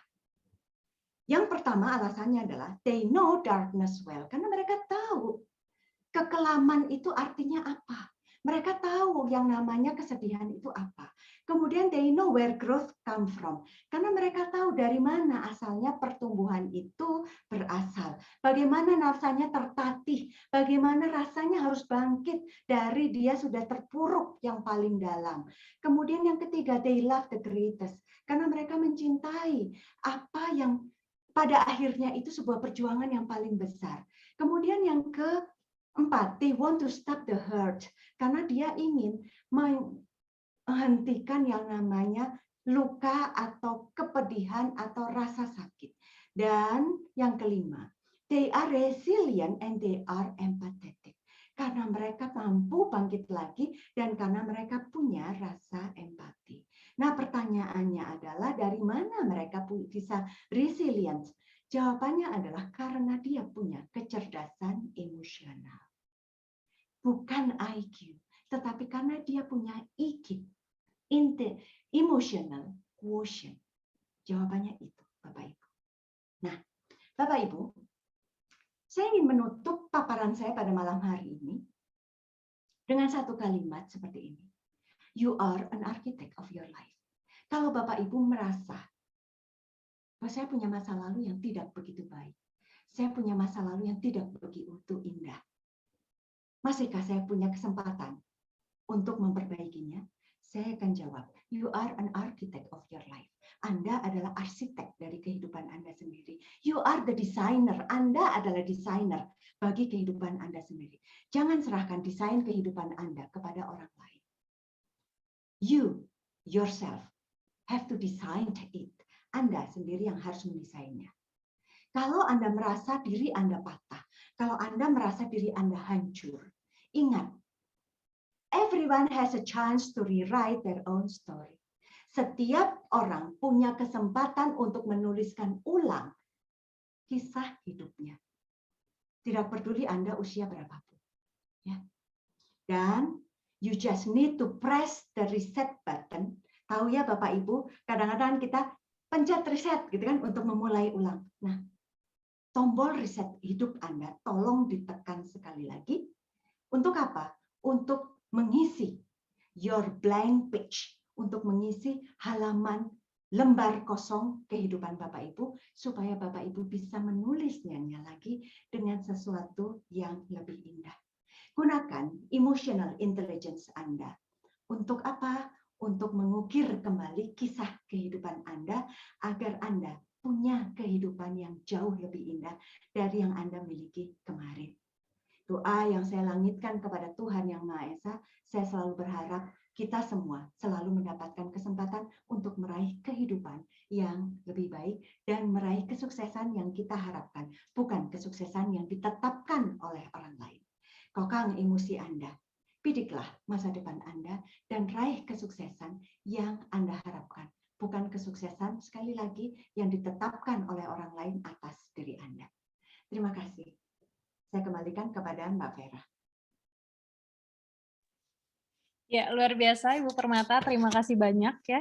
Tadi Bu Permata juga memberikan pesan bahwa pergunakanlah emotional intelligence ini untuk mengukir kehidupan yang lebih baik, untuk membuka lembaran baru yang lebih baik, seperti itu ya Bu. Oke, para sahabat pemimpin semuanya, kita sudah selesai mendengarkan pemaparan ya dari ketiga pembicara kita hari ini. Sekarang kita langsung saja masuk ke sesi tanya jawab ya. Kebetulan saya juga sudah mengumpulkan beberapa pertanyaan juga. Mungkin pertama saya akan mengajukan pertanyaan kepada Bapak Fundianto, mungkin Pak. Ini pertanyaan dari Pak Rambo ya, tadi menanyakan terkait dengan apa itu the power of number, katanya Pak. Gitu. Lalu beliau juga menanyakan juga mengenai cara praktis terapi emosi untuk diri sendiri. Gitu. Jadi ada dua pertanyaan. Yang pertama the power of number dan cara praktis untuk terapi emosi untuk diri sendiri. Silakan Bapak Fundi. Ya, baik. Terima kasih untuk pertanyaannya Pak Rambo.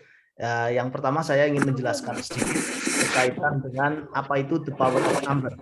Jadi pada prinsipnya the power of number itu adalah suatu ilmu yang bisa kita gunakan untuk menganalisa kepribadian seseorang cukup menggunakan tanggal lahir.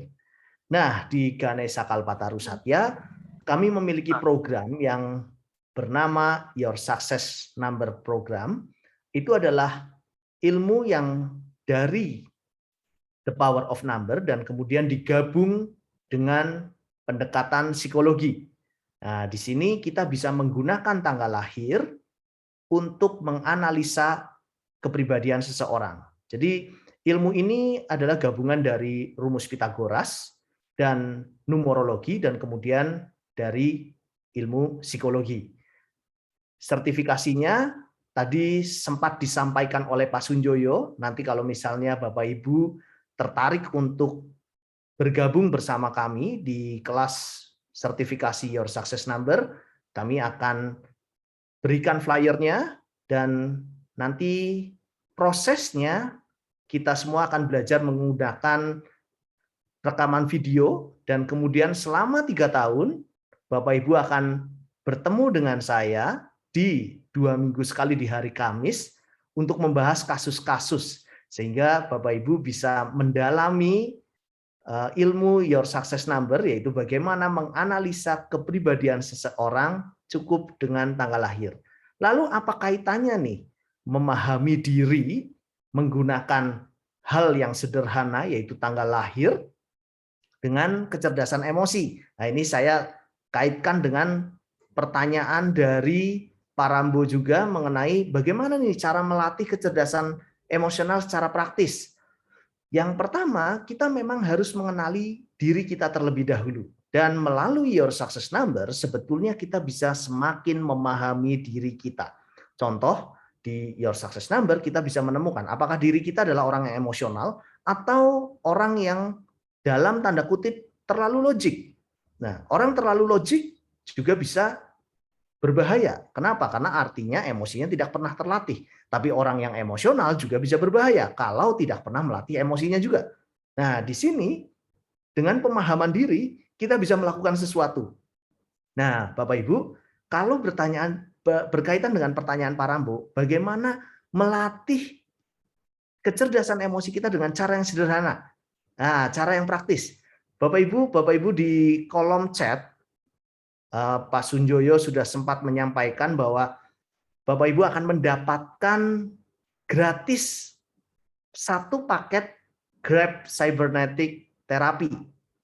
Nah, sebetulnya itu adalah penghargaan dari kami untuk Bapak Ibu, dan di situ Bapak Ibu bisa melatih sedikit meskipun baru 1 paket, karena sebetulnya paketnya ada sekian puluh paket ya, lebih dari 30 paket.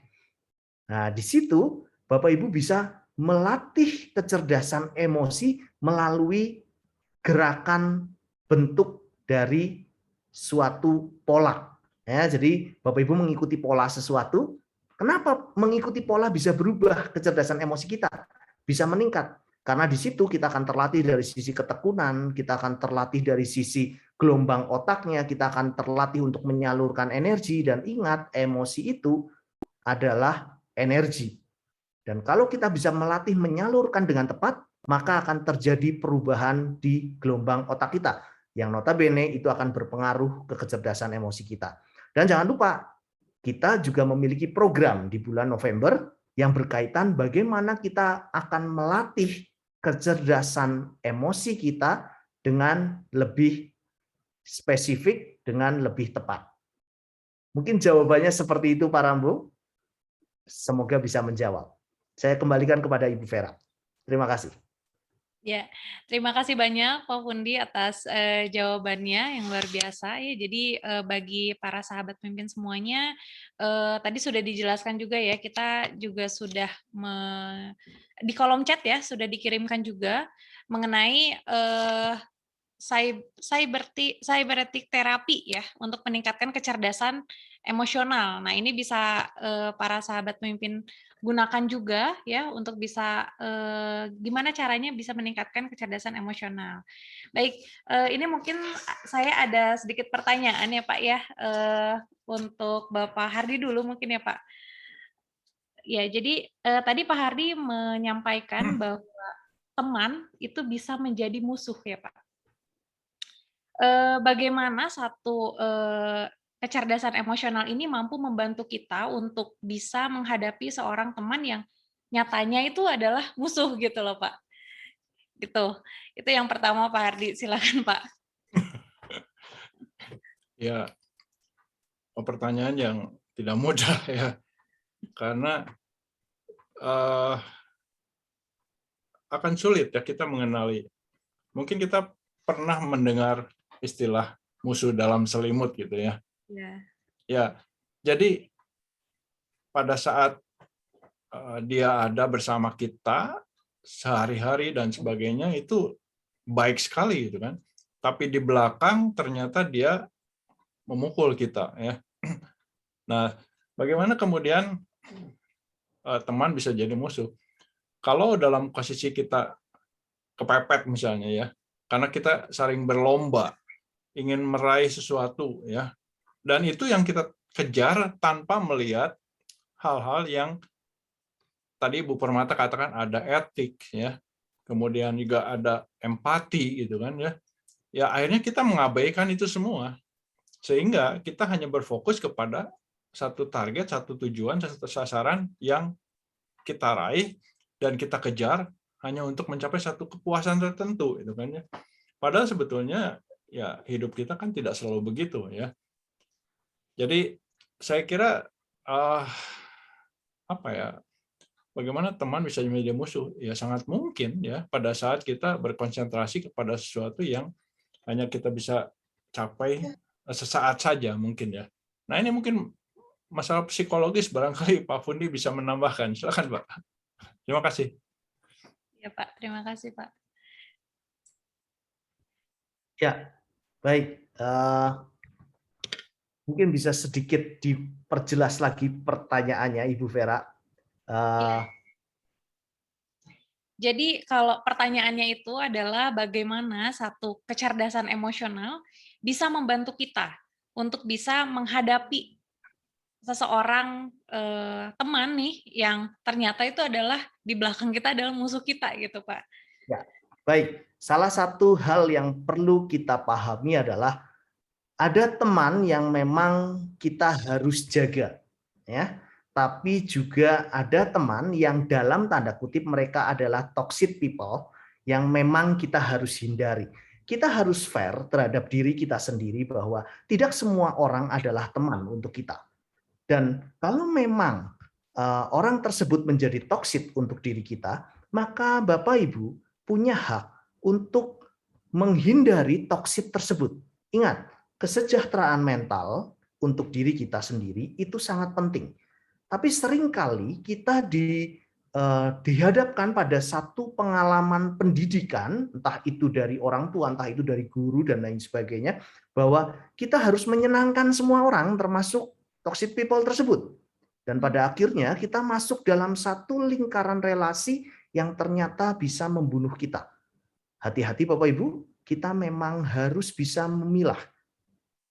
Analoginya seperti ini, kalau kita menyimpan satu buah dan beberapa buah, misalnya buah mangga, kemudian ada satu mangga yang busuk, kita tidak mungkin satukan itu dalam satu keranjang, karena itu akan menjadi racun untuk buah yang lain yang masih bagus.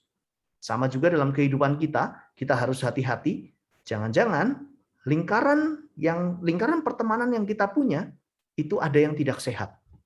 Pilihannya adalah kadang kita memang tidak bisa menjadi Superman untuk memperbaiki semuanya. Tidak bisa. Atau kita berharap bahwa semua orang bisa kita rubah supaya punya kepribadian yang baik. Hati-hati, Bapak Ibu juga bukan Superman.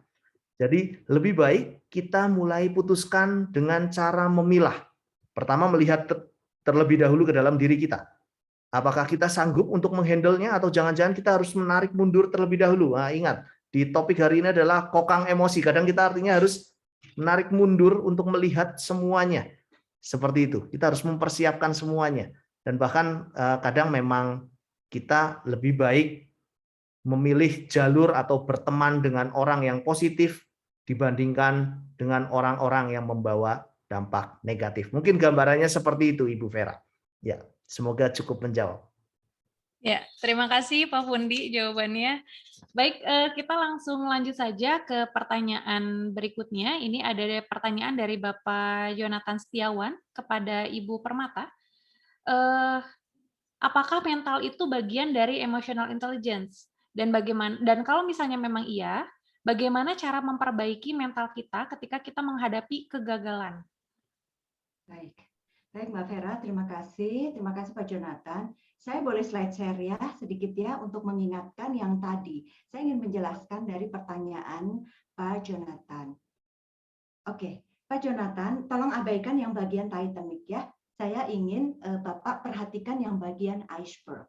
Ya, tadi Pak Fundi sebetulnya sudah sudah cukup menjelaskan gitu. Tetapi saya ingin mempertegas untuk menjawab pertanyaan Bapak. Nanti kalau Pak Fundi mau menambahkan lagi, kalau misalnya dari saya ada yang kurang mengena, gitu ya, kurang dalam, silahkan ya Pak Fundi. Nah, tolong Pak Jonathan lihat, this is iceberg ya, ini adalah iceberg. 10%, bagian yang terlihat itu diasumsikan hanya 10%.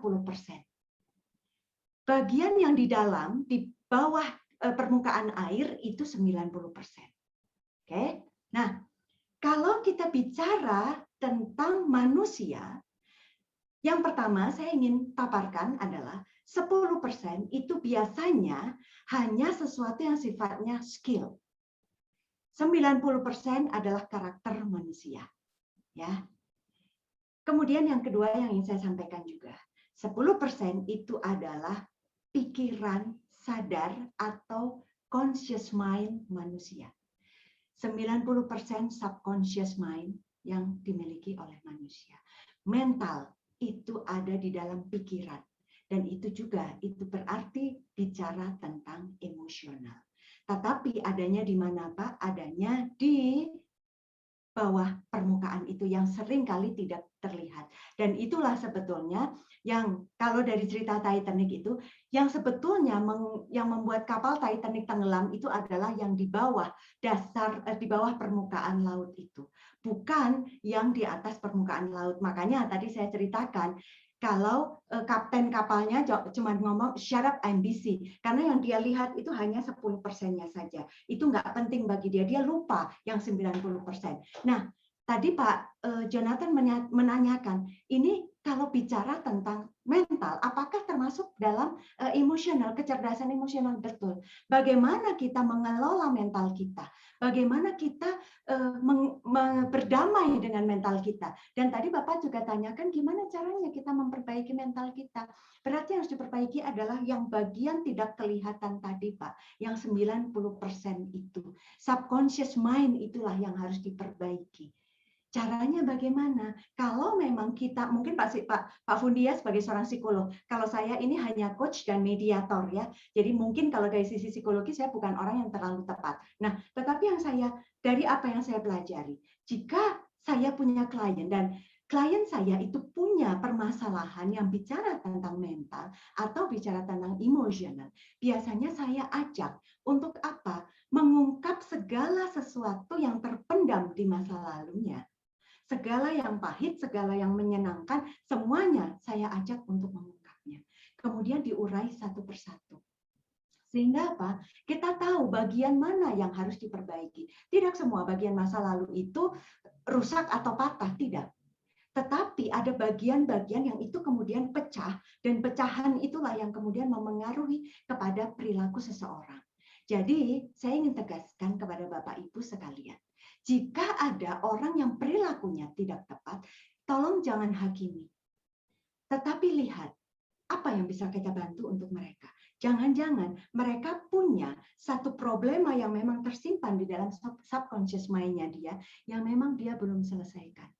That's why itu yang membuat kadang-kadang orang berperilaku tidak selayaknya sebagai manusia. Yang kadang-kadang kita bertanya-tanya, kok bisa ya dia berperilaku seperti itu? Karena memang masih ada sesuatu di dalam subconscious mind-nya yang memang masih pecah, masih patah, yang perlu kita bantu untuk membuatnya utuh kembali. Meskipun ada retakan-retakan, tetapi setidaknya kita bantu dia untuk membuatnya bersatu kembali. Demikian jawaban dari saya, Pak Jonathan. Mudah-mudahan bisa menjawab. Kalau Pak Fundi mau menegaskan kembali lagi, silakan Pak Fundi. Ya, baik. Terima kasih Ibu Permata. Pada prinsipnya, kalau kita melihat dari bahasa aslinya, memang mental seringkali dipadankan dengan psikis. Psikis itu adalah kondisi psikologis ya, maksudnya dalam artian sisi kejiwaan seseorang. Memang di dalam sisi mental itu, nanti di dalamnya banyak sekali fungsi-fungsinya, fungsi mental. Salah satu fungsi mentalnya adalah emosional, yang nantinya itu akan dilatih untuk mengarah pada kecerdasan emosional, seperti itu. Nah, jadi nanti ada fungsi persepsi, ada fungsi sikap, ada fungsi motivasi, dan seterusnya, seperti itu. Nah, berkaitan dengan bagaimana kalau mental kita merasa gagal, atau tidak mampu, ya, merasa tidak mampu. Apa yang harus dilakukan? Sebetulnya saya ingin mengajukan dua hal kepada Bapak Ibu semua, karena ini berdasarkan yang saya amati, termasuk juga dari klien-klien yang saya amati. Kebanyakan orang itu ingin merubah diri atau ingin melatih kecerdasan emosinya kalau sudah kepentok masalah. Ya, jadi kalau belum ada masalah, lagi hidupnya damai, apalagi kalau lagi banyak uang begitu ya, lupa sama latihan diri begitu. Apalagi latihan emosional, lupa semua. Nanti ingatnya kalau sudah kebentur masalah, misalnya tiba-tiba bisnisnya ada tantangan, ya, terus kemudian atau misalnya kehidupan rumah tangganya ada tantangan, begitu ya, baru terpikir apa yang harus saya lakukan. Nah, ini adalah hal yang kurang tepat. Sebetulnya latihan mental atau latihan kecerdasan emosi, kita ambilnya dari situ saja, itu harusnya terjadi setiap saat, karena kita tidak pernah tahu masalah itu datangnya kapan. Lalu bagaimana kalau sudah ada masalah? Nah, kita harus telusuri sebetulnya mulainya dari mana, ya? Atau kita lakukan latihan yang bisa mengcounter kondisi perasaan gagal tersebut. Contoh yang paling sederhana, bisa saja orang merasa gagal bukan karena benar-benar dia gagal, tetapi karena tidak diakui keberhasilannya oleh figur signifikan. Biasanya salah satunya adalah orang tua. Anak itu berharap orang tuanya mengakui bahwa kalau misalnya nilainya 9, wah kamu hebat. Tapi kadang yang terjadi adalah nilainya 9 dihina, kenapa enggak 10 gitu ya? Begitu nilainya 7 lebih lagi dihina begitu ya. Nah, artinya dia tidak mendapatkan penerimaan dan itu terpupuk di alam bawah sadarnya. Ya. Kemudian saat dewasa dia sudah lupa tentang hal itu dan kemudian dia merasa kayaknya aku nggak mampu loh melakukan ini, dan itu sebetulnya adalah karena pengalaman masa lalunya. Artinya dia harus mengulang aktivitas sesuatu yang bisa merasa bahwa dia sukses melakukan sesuatu. Dan ingat, otak harus melakukan proses berulang-ulang. Karena yang sudah tertumpuk di alam bawah sadar, itu terjadinya juga sudah berulang-ulang dari tahun ke tahun. Artinya memang proses latihannya butuh waktu. Mungkin seperti itu tambahannya dari saya, Pak Jonathan. Terima kasih untuk pertanyaannya dan saya kembalikan kepada Ibu Vera. Ya, terima kasih Pak Fundi sudah menambahkan tadi jawabannya dari Bu Permata. Baik, ini ada 2 pertanyaan terakhir mungkin ya. Jadi untuk yang pertanyaan berikutnya ini ada pertanyaan dari Bapak Martinus kepada Bapak Hardi. Bagaimana cara kita dapat membantu menguatkan lawan kita ketika merasa gagal dan mental mereka down? Dan ini juga mungkin berkaitan juga dengan pertanyaannya dari Bapak Yudi dan Ibu Susan ya. Apa saja yang dilakukan untuk bisa menolong seseorang yang melankolis, yang larut dalam perasaan mengasihani diri sendiri, yang mengakibatkan potensi dirinya menjadi tenggelam. Ini juga mungkin berkaitan ya, sama-sama membantu gitu ya, sama-sama membantu teman gitu ya. Oke, boleh mungkin dari Pak Hardi dulu. Pak, pertanyaan dari Bapak Martinus. Silakan, Pak. Ya. Kita melayani itu semua orang gitu ya. Dengan kita melayani, kita tidak akan merasa direndahkan ya. Dan kalau kita melihat bagaimana kita bisa melayani orang lain, itu berarti kita menghargai orang itu seutuhnya ya. Nah, kalau kita punya pola pikir yang seperti itu, berarti kita tidak membedakan siapa yang ada di depan kita. Kita tidak memilah-milah, dia kawan, dia lawan. Yang kita lihat adalah dia adalah manusia 100% seutuhnya yang harus kita layani. Gitu. Dan sekali lagi saya tekankan, ketika kita melayani, kita tidak akan direndahkan. Jadi kalau kita pola pikir kita, dia adalah lawan kita, kita mesti introspeksi kembali. Benarkah dia itu lawan kita? Itu kan? Oke lah, kalau tadi saya ambil contoh di dalam Squid Game tadi, itu kan satu drama yang dibuat sedemikian rupa ya untuk mengejar satu target.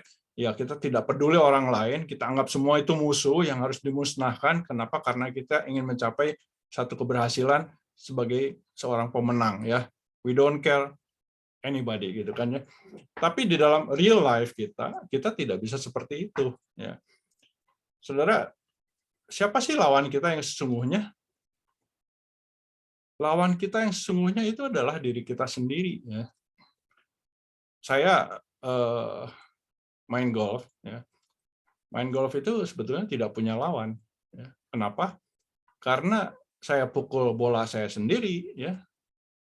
Orang lain pukul bolanya dia, ya. Kemudian lapangan yang sama kita pakai bersama-sama, ya. Dan target kita sama, target saya adalah sampai masuk di lubang, dia juga sama. Lah kalau saya pukul jelek, mukulnya masuk ke kolam, ya. Kemudian orang lain mukulnya bagus, ya. Loh, siapa yang salah? Bukan dia kan, ya. Saya sendiri yang mukulnya jelek gitu kan. Dan kalau misalnya orang lain mainnya jelek, kita main bagus juga, ya. Loh, kita tidak perlu menjelekkan dia, ya nggak? Jadi mengendalikan diri, bagaimana kita bisa menguasai, mengontrol diri, sebenarnya itu adalah hal yang harus kita tekankan, bahwa sesungguhnya lawan kita adalah diri kita sendiri. Jadi kalau ketika kita melihat ada orang lain merasa kita itu adalah lawan, saya bicara dalam real life, ya, bukan di dalam konteks yang games tadi, ya. Jadi kita bisa melihat dia itu ada hal-hal yang bisa kita berikan kepada dia, ya, sebagai empati kita, ya, supaya kita menunjukkan bagaimana kita bisa mengapresiasi seseorang itu sebagaimana seutuhnya dia, itu kan.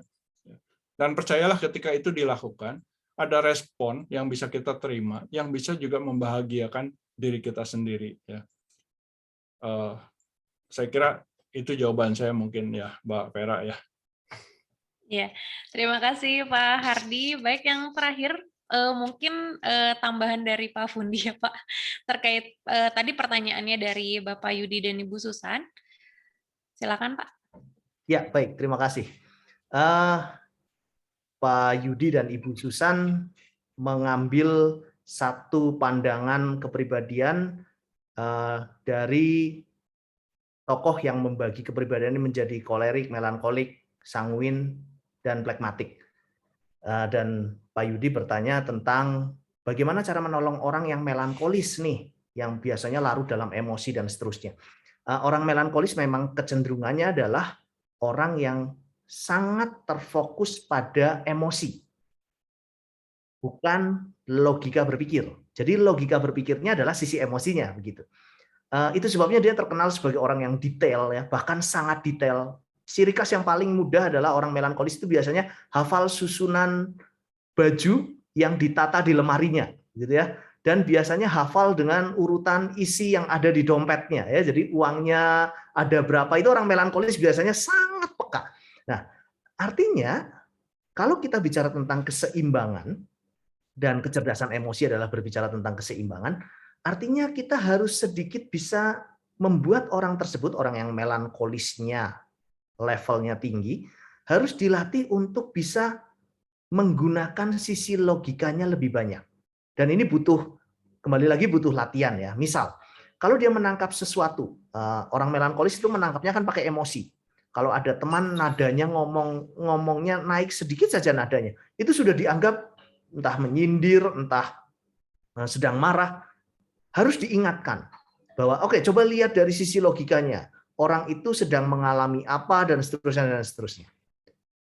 Termasuk di dalam hal detail, harus sedikit dikurangi detailnya. Kenapa? Karena detail itu biasanya terikat pada emosi. Ya, artinya apa? Artinya kita memang harus melakukan sesuatu yang counternya. Nah, orang melankolik, counternya itu sebetulnya ada di kolerik. Sebetulnya. Karena orang kolerik biasanya emosinya cenderung ditekan. Dia menggunakan data. Nah, artinya belajar keahlian yang berkaitan dengan kepribadian orang lain. Loh, tapi kan itu bukan kepribadiannya. Memang bukan, tapi skill itu bisa dilatih, dan ketika kita melatih skill tertentu, pasti ada yang berubah dalam kepribadian kita sebetulnya. Atau ada yang terasa lebih kuat di kepribadian kita. Nah, jadi kita perlu lihat mana nih skill yang perlu kita pelajari. Contoh yang lain berkaitan dengan Grab Cybernetic Therapy. Nah, itu nanti kalau Bapak Ibu perhatikan, itu ada 3 pola yang nanti akan Bapak Ibu kerjakan. Nah, pola yang pertama pakai lengkung-lengkung, pola yang kedua masih lengkung-lengkung, yang ketiga bersudut. Kenapa seperti itu? Sebetulnya itu adalah proses menyeimbangkan antara emosi dan logika. Nah, artinya di sini memang intinya adalah ketika kita sudah tahu, oh, kayaknya saya orang melankolik yang terlalu tinggi nih. Kayaknya saya harus mulai belajar membuat perencanaan pakai logika, mulai menganalisa sesuatu bukan pakai emosi, emosinya sedikit disisihkan, tapi ingat, Bapak Ibu, semuanya butuh proses yang cukup panjang, karena kepribadian itu tidak bisa serta-merta langsung berubah, kecuali kalau orang tersebut mengalami peristiwa traumatik. Mungkin seperti itu jawaban dari saya. Saya kembalikan kepada Ibu Vera. Terima kasih. Ya, terima kasih Pak Fundi. Ya, dengan tadi Pak Fundi sudah menyampaikan jawaban dari pertanyaannya Pak Yudi dan juga Ibu Susan, maka berakhir pula Zoominar kita hari ini, ya, Zoominar malam hari ini. Semoga seluruh materi yang telah disampaikan mampu membuka cakrawala baru dalam kehidupan kita semua. Terima kasih banyak kepada para sahabat pemimpin semuanya. Saya juga ingin menginformasikan juga kepada para sahabat pemimpin yang ingin mengikuti program yang tadi sudah dijelaskan sebelumnya oleh Bapak Sunjoyo, yaitu Primal Leadership for Success pada tanggal 23 dan 24 November 2021 dengan topik Managing Emotional for Success dengan nilai investasi spesial khusus untuk para sahabat pemimpin sekalian yang bergabung pada malam hari ini, yaitu Rp99.000. Dapat mengisi registration link yang sudah dicantumkan di dalam room chat, ya, silakan kepada para sahabat pemimpin semuanya.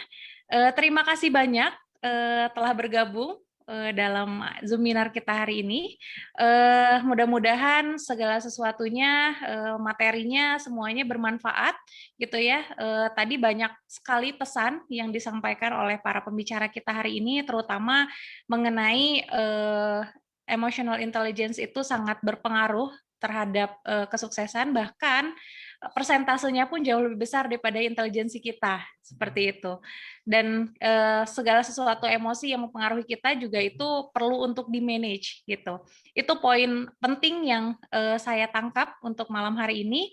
Terima kasih banyak, sampai bertemu dalam Zoominar selanjutnya. Saya atas nama Ganesha Kalpataru Satya pamit undur diri. Terima kasih, selamat berakhir pekan semuanya, selamat beristirahat, semoga sehat selalu. Ya, Bapak Ibu, sebelum kita bubar, mohon maaf, kita foto dulu sebentar ya, sebagai kenang-kenangan untuk kita bersama-sama. Nanti ya, boleh, Pak. Kami akan kirimkan kepada Bapak Ibu juga. Boleh open kamera mungkin? Semuanya?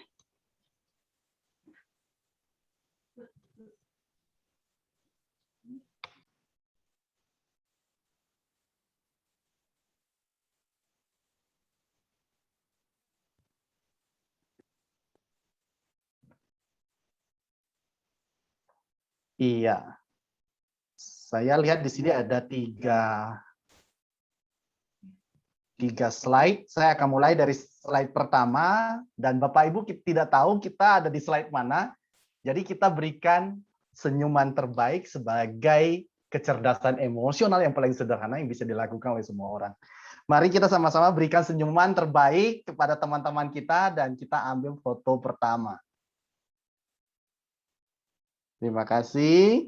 Saya akan lanjutkan untuk foto kedua. Mohon bersabar. Sekarang saya masuk ke foto kedua. Untuk slide kedua, senyuman terbaik Bapak Ibu, 3, 2, 1.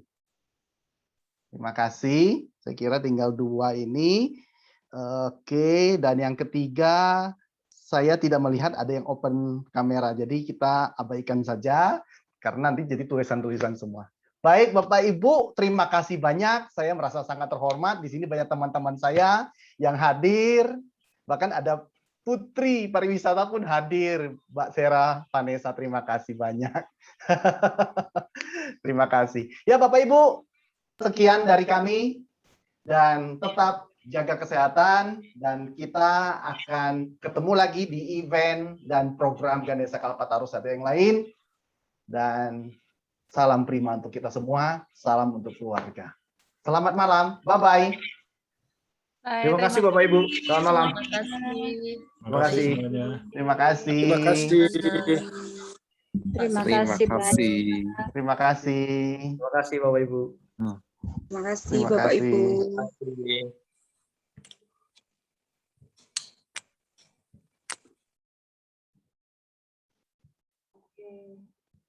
Mbak Diana, makasih. Terima Ini kasih.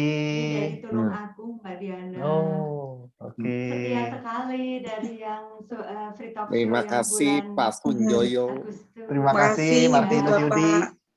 Terima kasih. Terima kasih. Terima kasih Terima Martinus. kasih.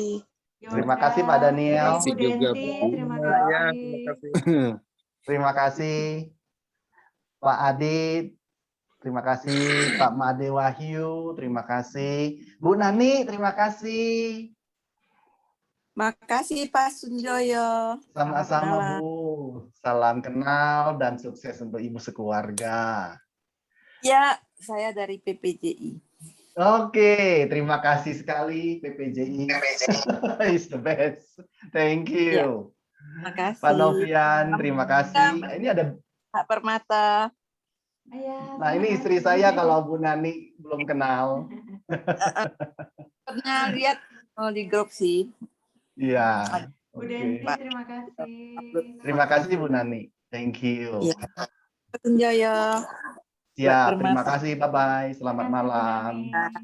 Malam. Mbak Diana, apa kabar? Tulungagung? Alhamdulillah cuacanya? baik. Syukur. Terima kasih Ibu. Ya, sama-sama Mbak Diana. Terima kasih Senang Bapak. Sama-sama. Salam kenal Bu Diana. Udah kenal Iya, yang Pak. waktu Kita talk show ya waktu waktu itu. talk show sebelumnya kita sudah ketemu sekali. Ya, terima Nah, kasih. sekarang Mbak Diana udah kenal sama Pak Hadi, Pak Fundi, ada Mbak Vera juga. Jadi makin banyak yang Mbak Diana kenal. Sama-sama Ibu. Ya, Makasih banyak ya Mbak Diana udah hadir ya. Sama-sama Ibu. Terima kasih atas ilmunya. Sama-sama. Mudah-mudahan bermanfaat ya. Amin, amin, amin. salam untuk keluarga Bu. Iya Pak. Terima kasih. Ya. Terima kasih Ibu Nurul, Pak Michael atau Ibu ya. Michaela, Maggie. Oke. Terima kasih. Kemudian ada Pak Teguh Arifin, Bu Ismi, terima kasih. Bu Felicia, terima kasih. Bukan Felicia, itu ini mahasiswa. Oh, oke. Mahasiswa Maranatha. Felis, besok ketemu ya Felis. Oh, ya. yang ambil habitude ya. Iya. Oke, terima Oke. kasih. Oke, kalau gitu Baik, tutup. kita tutup. Terima kasih banyak dan sampai ketemu untuk program kita selanjutnya. Bye-bye. Terima kasih Pak. Ya, Sama-sama. makasih banyak. Ya, hati-hati Fundi, pulangnya, Pak. Pak. Ya, Terima kasih. Sama, Ya. makasih. Selamat malam. Pak Hardi, terima kasih. Ya. Pak Terima Fundi, kasih. salam Terima kasih. kenal. Terima kasih. Oke. Sukses ya buat Terima kita kasih. semua. Makasih banyak. Terima Saya kasih. izin live ya Bu, Pak. Terima Ya, kasih. makasih, Mbak Vera. Mbak Vera, Terima terima kasih. kasih banyak ya. Terima kasih Mbak Vera. kasih. Pak Fundi, terima kasih. Ya, terima kasih Pak Sujoyo. Ibu Sama-sama. Permata, Pak Terima Hadi, kasih. terima kasih. Yo, Iya. sama-sama. Makasih. Bye-bye. Terima kasih. Selamat malam, selamat Selamat istirahat. malam, Pak.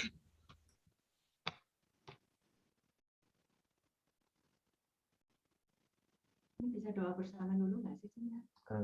Oke, ya kita doa tunggu dulu lah, bersama dulu. Kita tutup dengan doa ya. Aku ini dulu. Baik Bapak Ibu, kita akhiri seluruh pertemuan kita dengan doa. Tadi kita mulai dengan doa. Kita berdoa menurut keyakinan kita masing-masing. Mudah-mudahan Zoominar pada malam hari ini memberikan inspirasi kepada banyak pihak ya untuk bisa bertumbuh dan berkembang sesuai dengan kapasitas mereka masing-masing. Mari kita berdoa menurut keyakinan kita masing-masing. Berdoa dimulai.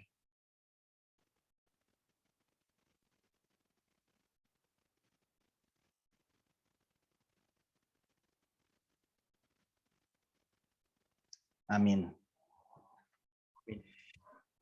Pak Pundi, terima kasih banyak. Pak Terima Hardi, kasih. terima kasih. Salma, terima kasih. Oh ya, ini review aja ya. Tadi sebetulnya ada beberapa peserta Ini yang masih recording, Oke, Ibu Permata. saya matikan dulu ya.